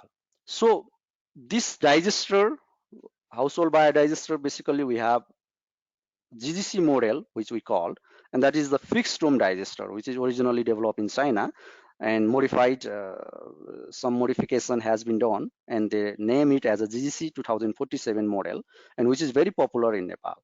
And the available size is now 4 to 20, also up to 50 meter cube. We can have this digester, but very popular size is, as I already said, 4 to 6 meter cube. And these biodigesters are well functioning, except with some exceptions, and it is also providing alternatives for biomass. It's also providing clean energy as an alternatives of biomass. Also, there are some urban household biogas technology, which is also called urban biodigester. And at one time in Nepal, they tried to mimic one digester which has developed by Aarti in India, and they named it as SAARC Gharelu Biogas Plant. And they tried to implement it in some parts of the country, and basically in Kathmandu. But this plant has not been functional, or this plant was not successful, or their project was not successful. And there was some reason why this plant was not successful in Kathmandu. And this has been now not popular, not used in the country. So what we can say is we do not have urban biodigester at this moment in this country. So there is huge potential of providing urban biodigester for almost 2 to 3 million people who lives in the city. So to address this problem, Kathmandu University Bioenergy Laboratory is also working to develop appropriate model and process of urban biodigester for Nepalese context. And before this presentation, the previous presenter has also showed some digester they have developed in their laboratory. So we could have some common output in the end. So there are also some biogas plants that are operated with poultry waste, poultry droppings, but these biogas plants are also very less in number. That means very few poultry farms are operating biodigester, or they are converting their waste into biogas. Otherwise, they are dumping their waste in a either in river or some other places, and they are causing huge problem in their surrounding. So we could have few poultry biogas plants. We have few plants in the country, but there are also huge potential to construct biogas plant that can be operated by poultry droppings. And we have few large biogas plant also in Nepal, and one plant is in Sangja, which has the size is around 3,500 meter cube, and that can turn 40 tons of poultry litter or cow dung into biogas. So it address 40 ton per day, But unfortunately, this plant is not very successfully operated at this moment. And we have another plant, which is now recently in the operation, and also some parts are under construction. So this plant also capture around 45 tons of waste, and their main food, their main feeding material is poultry, cow dung, and food waste, and basically poultry and cow dung. They are talking about, I mean, they are planning to use food waste, but due to some other problems, they are not feeding at the moment. The food waste is not feeding at the moment. And we have another plant which is very successfully running, and that is in Novalparasi, Nepal. And their potential is 25 tons of waste. They are converting into biogas, and their main feeding substrate is pressed small poultry waste and cow dung. It's a co-digestion, and they have provision that they make feeding strategy for a week, and they forecast it, and then they feed depending on the condition of the digester and the feeding material. And their end products are, I mean, they are not using their biogas directly to the community, or they are not converting into electricity. They are bottling. I mean, it's a kind of replacement of LPG cylinder. They use the end product is used for bottling and used for industry, hotel, restaurant, and schools. And according to them, there is huge demand, and people are asking more and more cylinders, but they cannot provide as per the demand. So all these shows we have very few large biogas plants, but we have huge potential, which I have shown earlier. We have large biogas plant which can cater around 100 to 120 ton of waste per day, but our waste is around total waste is around 3,000 tons per day. So there is huge potential of installing large biogas plant as well as urban household biodigester, which can cater urban household energy needs at the kitchen. And large biogas plant can cater I mean, can replace the cylinder, LPG cylinder. The huge amount of LPG cylinder can be replaced. So my main intention is to show the potential of installing biogas plant in Nepal. And there are also some arguments that people are talking about composting and biogas or anaerobic digestion. These two are sometimes people are confused, and people are asking why we should go for biogas, why not composting. So my simple answer is, composting, through composting you will get fertilizer, but if you use the same resources into the anaerobic digester, you can have biogas as a byproduct. That means you recover energy from that waste, and as a byproduct you will have also biodigester. I mean, you will have also digested. That means output slurry, and that slurry can be composted as a fertilizer. If you use that slurry as a vermicompost, feeding material for the vermicompost, you have really back gold you will get out of that. So that could be a good fertilizer. So why not you recover energy out of that, and also you will have byproduct as a fertilizer is available there. So my tentative idea or my suggestion is it's better to recover energy available in the bioresources as well. And now let me talk about the large importance of large biogas plant operation, because sometimes what happens, large biogas plant operator are not very professional, and they invest for the plant, but they could not run it successful. And there are few steps that has to be uh, followed to operate the large biogas plants. So large biogas plant itself is not plug and go device. We have to feed it carefully, nurse it when it is not well. So most importantly, they should have some laboratory. They have to measure all chemical parameters like TS, BS, BFA, PS, CN ratio, and then they have to manage, they have to provide the favorable environment to the digester or inside the digester, so that our feeding material can easily converted into biogas. So all microorganisms available in the biodigester, in the reactor, they need favorable conditions, just like uh, other creatures or other animals. For example, we need some favorable environment to exist. Similarly, microorganisms need favorable environment, and that has to be ensured by ourselves. So we have to combine different substrate, different feeding materials. We have to manage, we have to maintain certain temperature, all these things. So that is very important. And continuous monitoring of the plant. These days, for the large biogas plant, we have a SCADA system. So using this SCADA system, we can immediately pay attention of any fault or any problem in the plant. So this is very important to run the large biogas plant. So with this very brief presentation, I will end my presentation here. Thank you very much for your attention.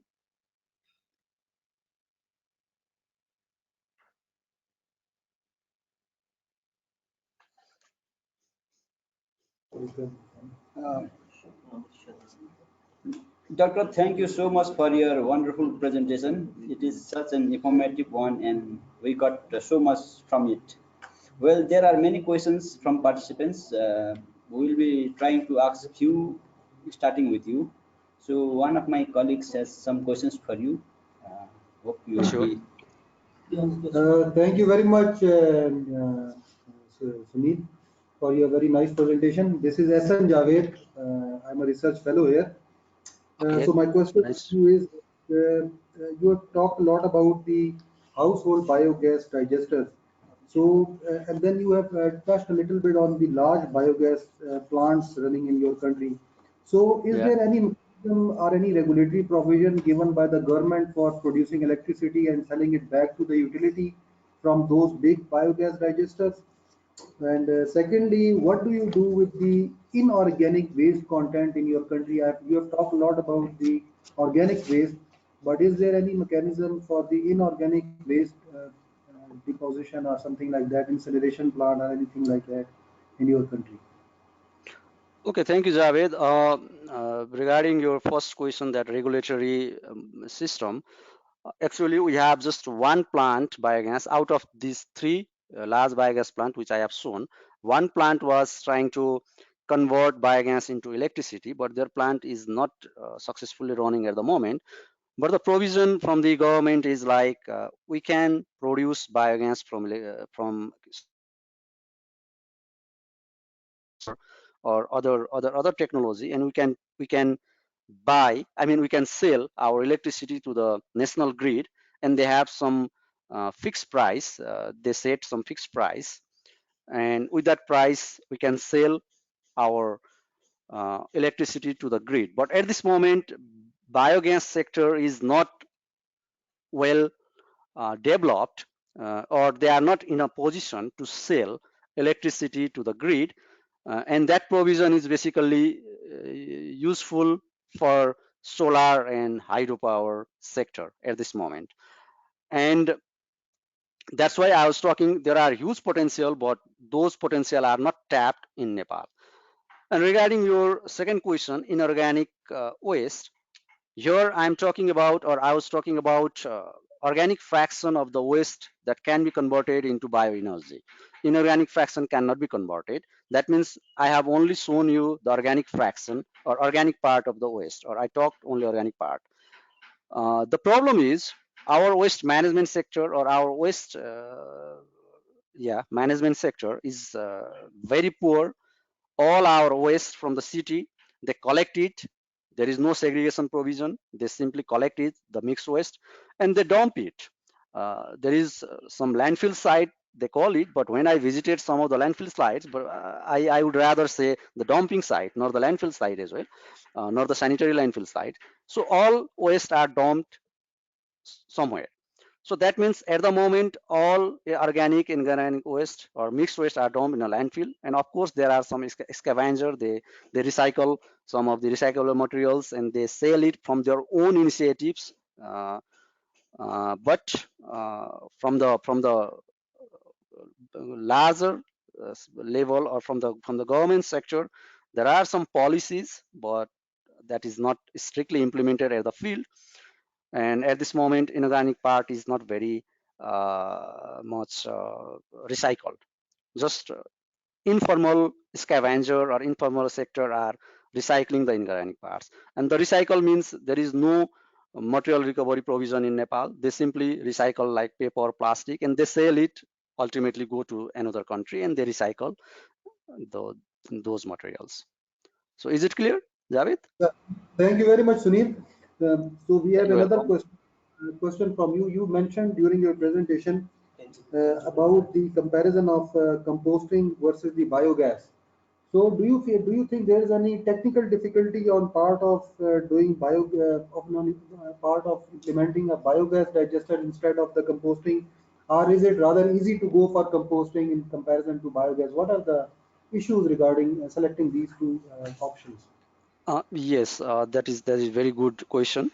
Uh, of course, biogas production means you need some anaerobic digestion technology. That means you need biodigester, and there are certain factors we have to maintain there. So there is some technology in between. There is bio waste, and another side is biogas. In between, we have technology, reactor, digester. So that means certainly those technology are mature at the moment. There should not be any problem.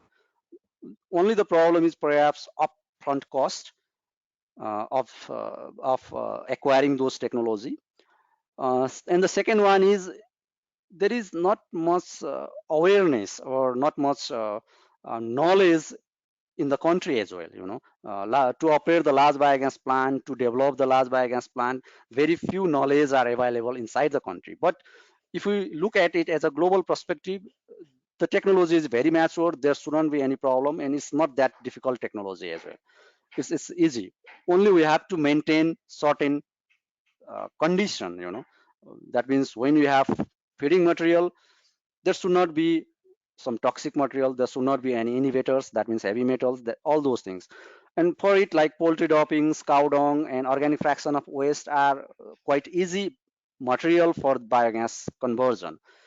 And when we talk about composting, of course, composting is comparatively easy, and it is less cost incentive at the upfront. Upfront you don't need large or huge investment for composting, and that is why perhaps people are interested in composting technology as well. But in between, like if you recover energy from the organic waste, still you have fertilizer. That is the same amount of fertilizer you can produce uh, uh, after generating biogas as well. So this is one um, steps where we can recover energy from biomass. Otherwise, if you directly go to the composting, you are losing the amount of energy out of it, and that energy is of course clean energy, not bad energy or not dirty energy. And another is when you go directly to the composting, in terms of climate, the greenhouse gas emission is more in composting rather, when we compare to the biogas technology. Biogas technology, there is also a few amount of fugitive emissions are there, but in composting technology, we have large amount of greenhouse gas emission in the atmosphere. So that is what I think people are more interested because of money or investment and easy way to converting it into the fertilizer. Thank you, sir, for your all the questions and answers responding to our queries. Next, we'll move to Mr. Amir Bhatt with questions from the participants.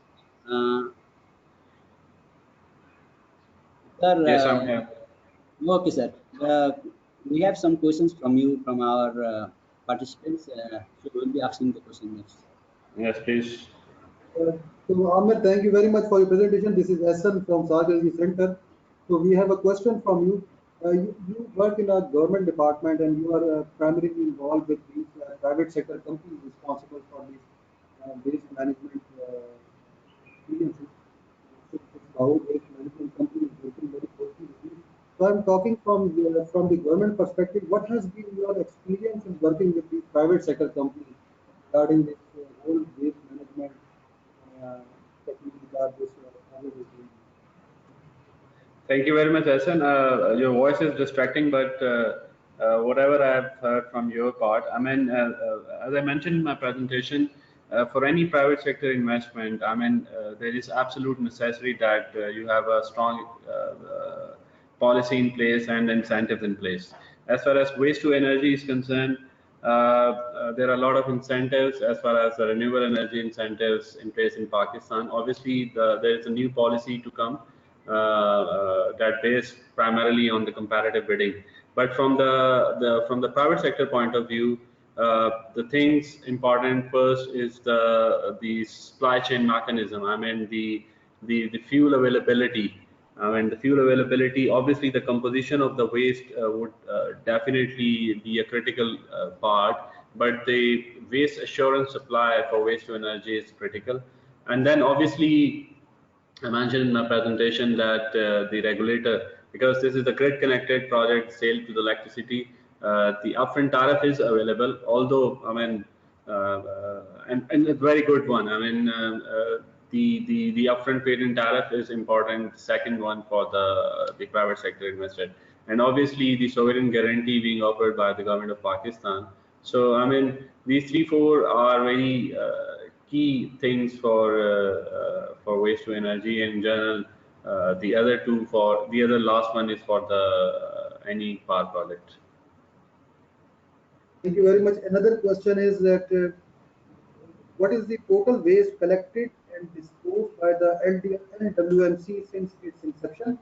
And second part of the question is, could you please tell us about the awareness campaign, if any, has been done by LWMC for general public for segregating their waste into biodegradable, organic, and inorganic? Thank you. Your first question was, sorry, regarding total waste collected and okay. As I mentioned in my presentation, the waste generation trends has been increasing since the population is being increased. So far, currently, I mean, there is estimated about 7,000 tons per day the waste generation at Lahore, and the collection efficiency is about 95%. I mean, they are claiming about 6,500 tons per day collection, and basically the resource infrastructure they have, the gadgets, equipment, the geofencing wall. I mean, they also have a strong control and operation mechanism as well.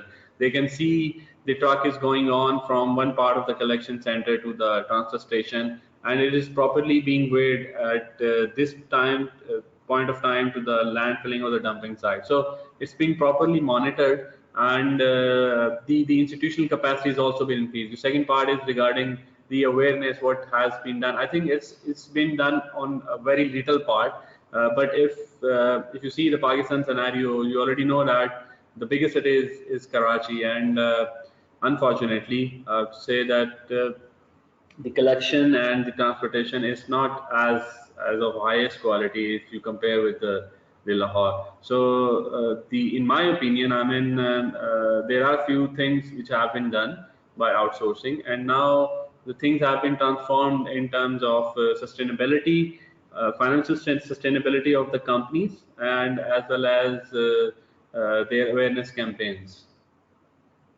Okay, Amir, thank you very much. So we have another question from you. What is the offered feed-in tariff by the government for these waste to energy power plants?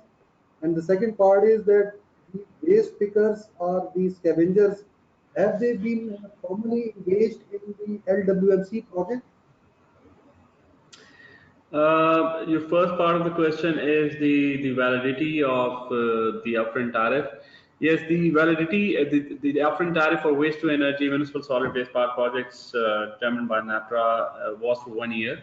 I mean, as I mentioned in the presentation as well, there is also a quota ceiling fixing for each province. So the validity is available for other province other than Punjab, But for Punjab, we can invite, and we are in the process for inviting another private sector investment on comparative bidding. This upfront tariff will be used as a reference benchmark tariff, and this would go like this.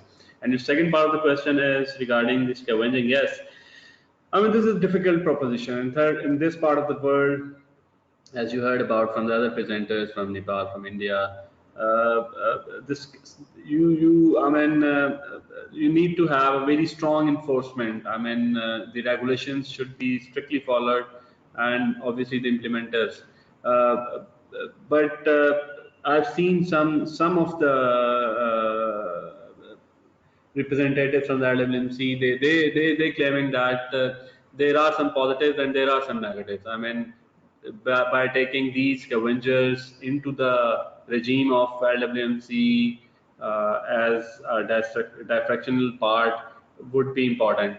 So I mean, this could be done, this can't be done. I mean, I've studied some case studies in Germany. I mean, initially they dropped this case. I mean, initially they discarded the fact that the scavenging should not be done, but later part they promote, and they taken this scavengers part into their official regime. So this both can be done, but obviously the control on these scavengers is highly is not being done here in Pakistan or in most part of the Punjab. Hello. Yes, thank you very much, Amir. So, Amir, we have another question which is rather on the same question which was asked before. This colleague, Mr. Bilal, has asked a question that has any waste to energy power plant started operation under NAPRA upfront tariff?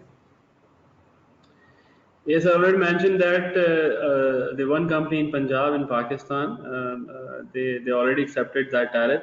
They actually we are facilitating this project in Punjab, and we are hopeful that after having a complete bankable feasibility study, including approval of the environment study, the grid study, the regulator announced the upfront tariff. The company has accepted that upfront tariff, and the regulator also issued the generation license. The next step would be under the tripartite letter of support regime, where the project execution agreements could be signed. That would be the power purchase agreement and the implementation agreement.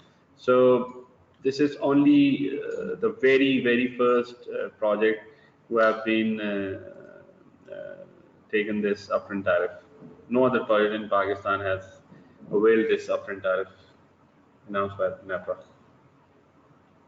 so far. Thank you, Amir. So, Amir, we have another question for you. The question is, how far should be the location of the waste to energy power plant from the landfill area? Is there any standard which needs to be followed? Look, I've explained in my presentation that how could the waste management should be applicable. I mean, we need to be very focused. We need to be enhanced our skills at all levels to reduce the waste at source.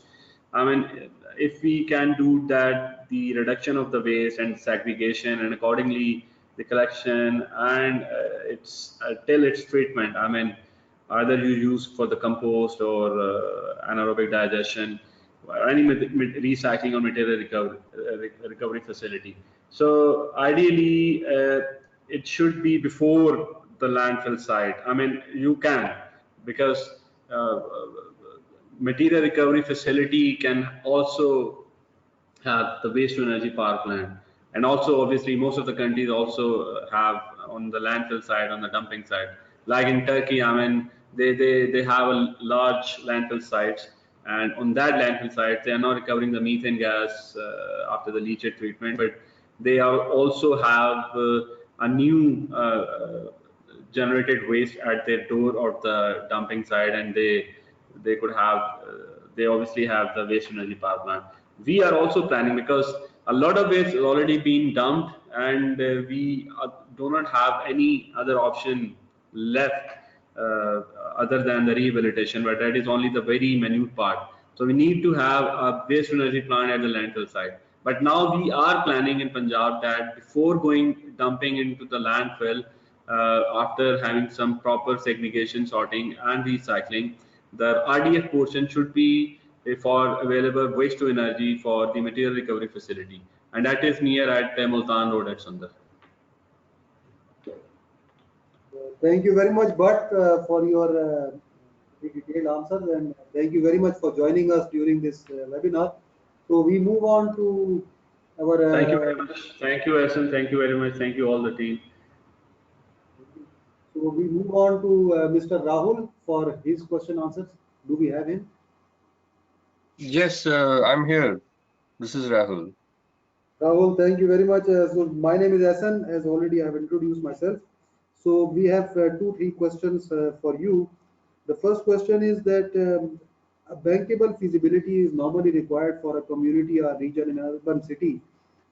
So do you think it is very important before conceptualizing or initiating a project for a specific community, as far as how much content of that waste is available, how much energy could be generated out of it, or which technology should be used? Could you shed some light on this aspect? Yeah, thank you, Asan. I think this is a basic question. Yeah, I mean, in any part of the world, whether you're a developing country or a developed country, you first start on analyzing how much waste you produce and what is the organic fraction, what is the non-organic fraction, what is the calorific value of your waste, and you have to start from, I mean, from ground zero, from ground up. So this is a basic thing. First, you have to do a baseline analysis of what your waste is, quantity and quality. And then you have to take a look at what are the economic benefits you want to generate. So, I mean, I've heard presenters today say about, for example, Sunil talked about the benefits of AD, anaerobic digestion, compared to the benefits of composting.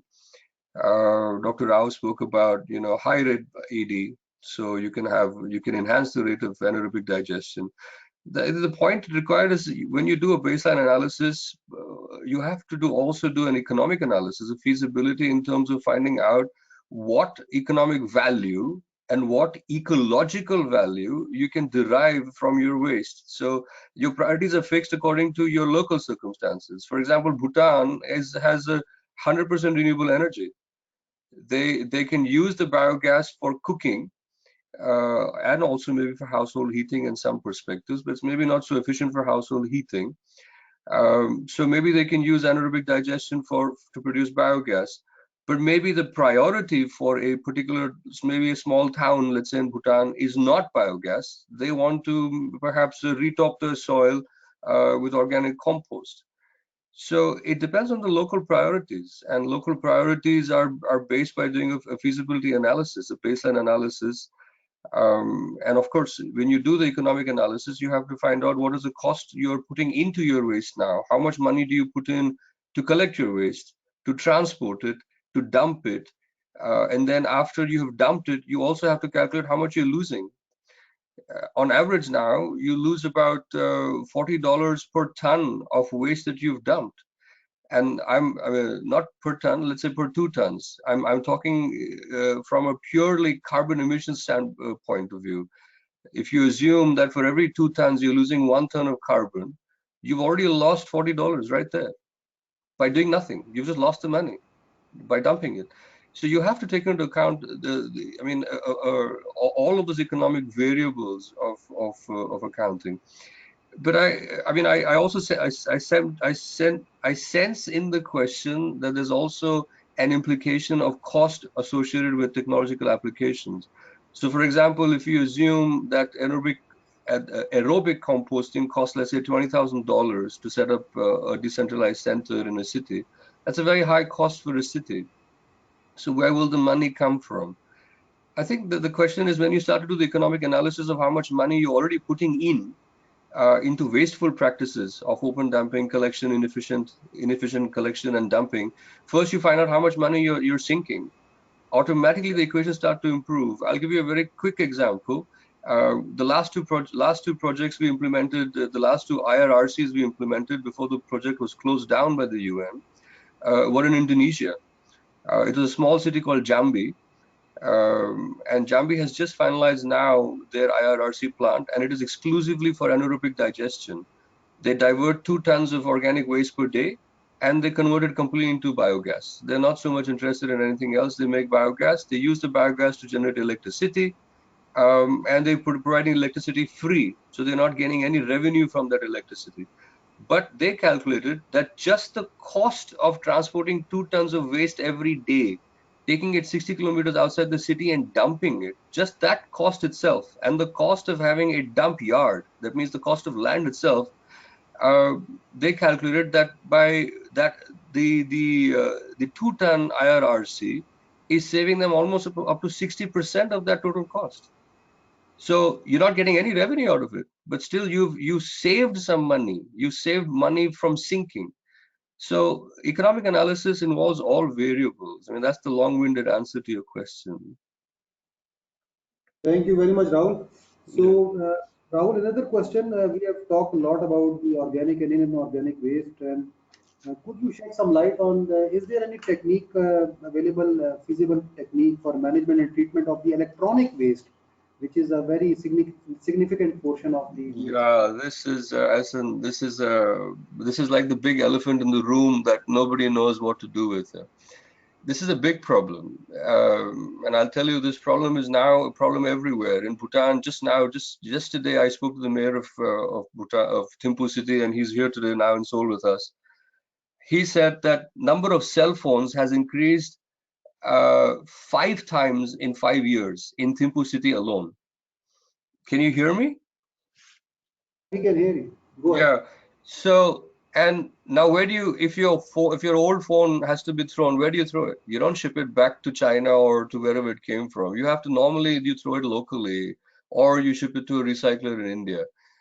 So this is a monumental problem. Unfortunately, in my limited experience of working in the waste sector for a decade, I have not seen any practical solution of recycling waste, e-waste, other than making sure that the producer is held responsible for buying it back from you.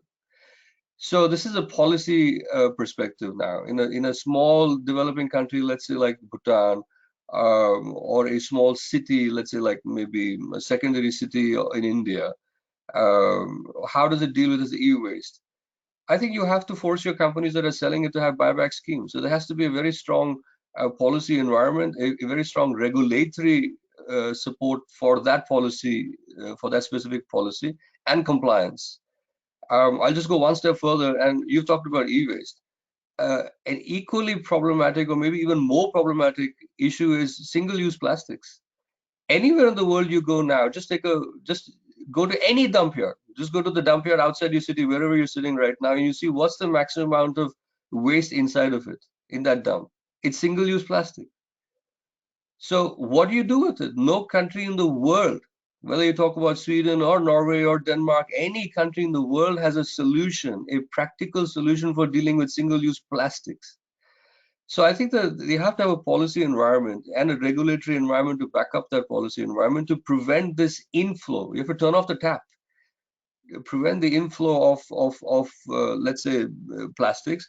And in the case of e-waste, where you cannot prevent the inflow, then you have to have some producer responsibility.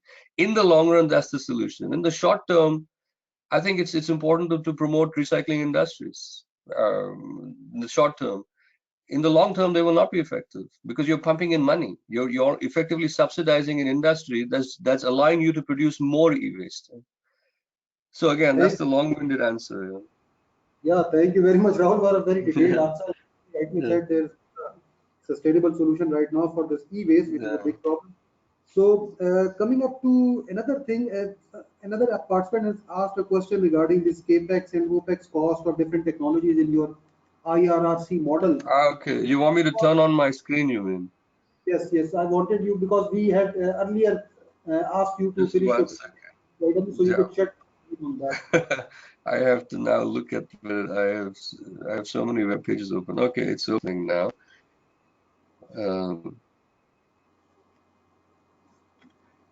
One second, I just converted into PDF to send to, oh, there we are.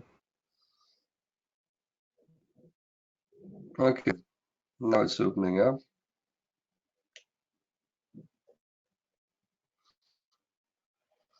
Essentially, I mean, what is it? You can go ahead with the question.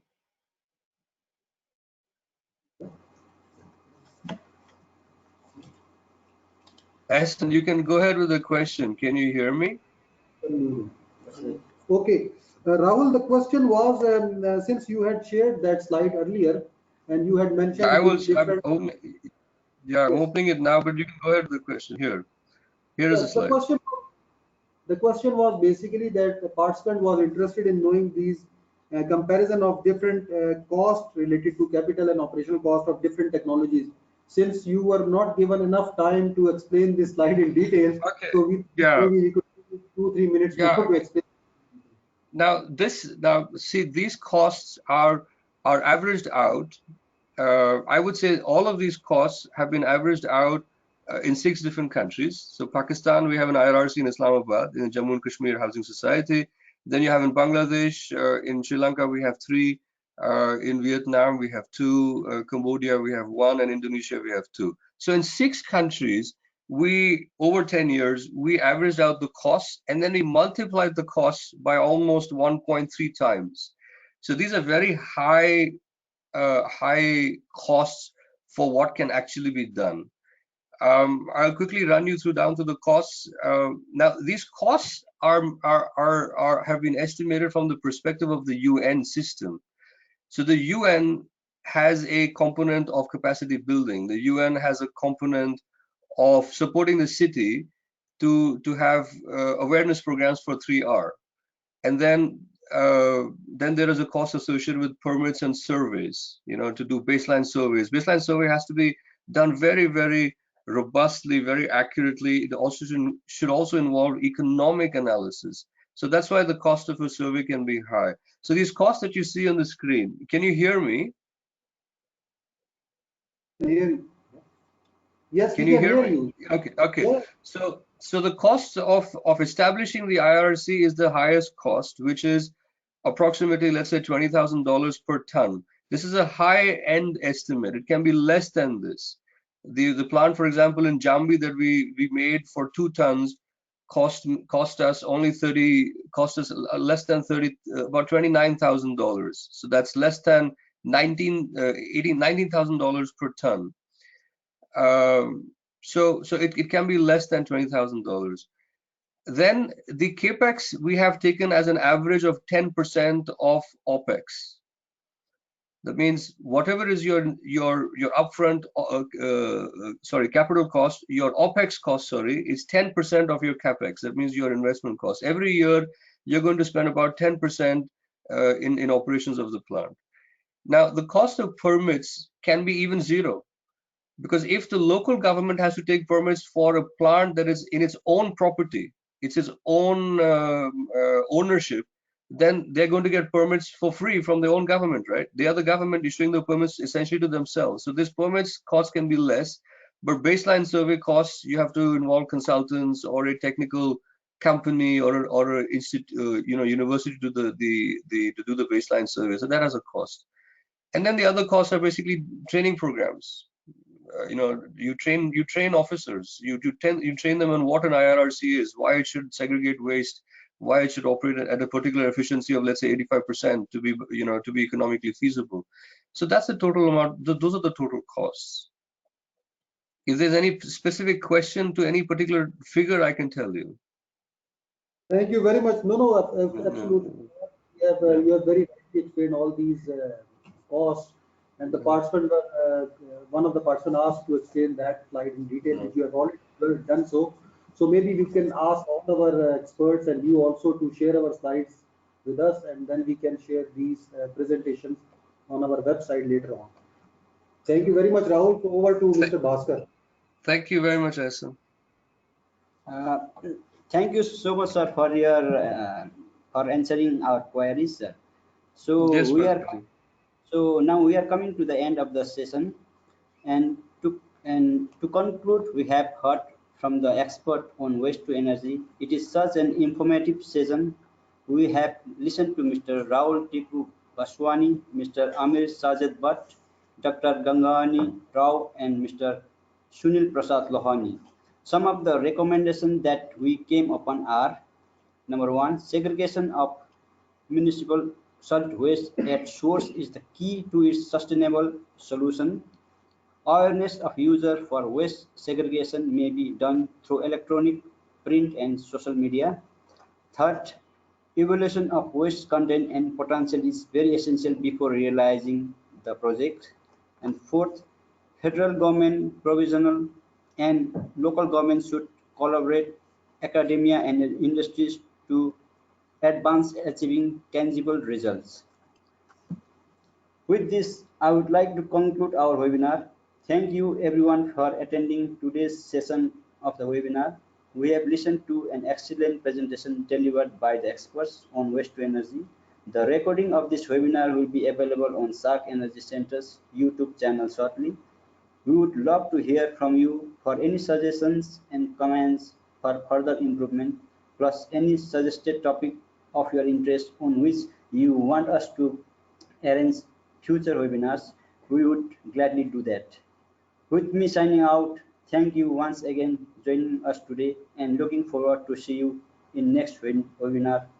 Bye bye.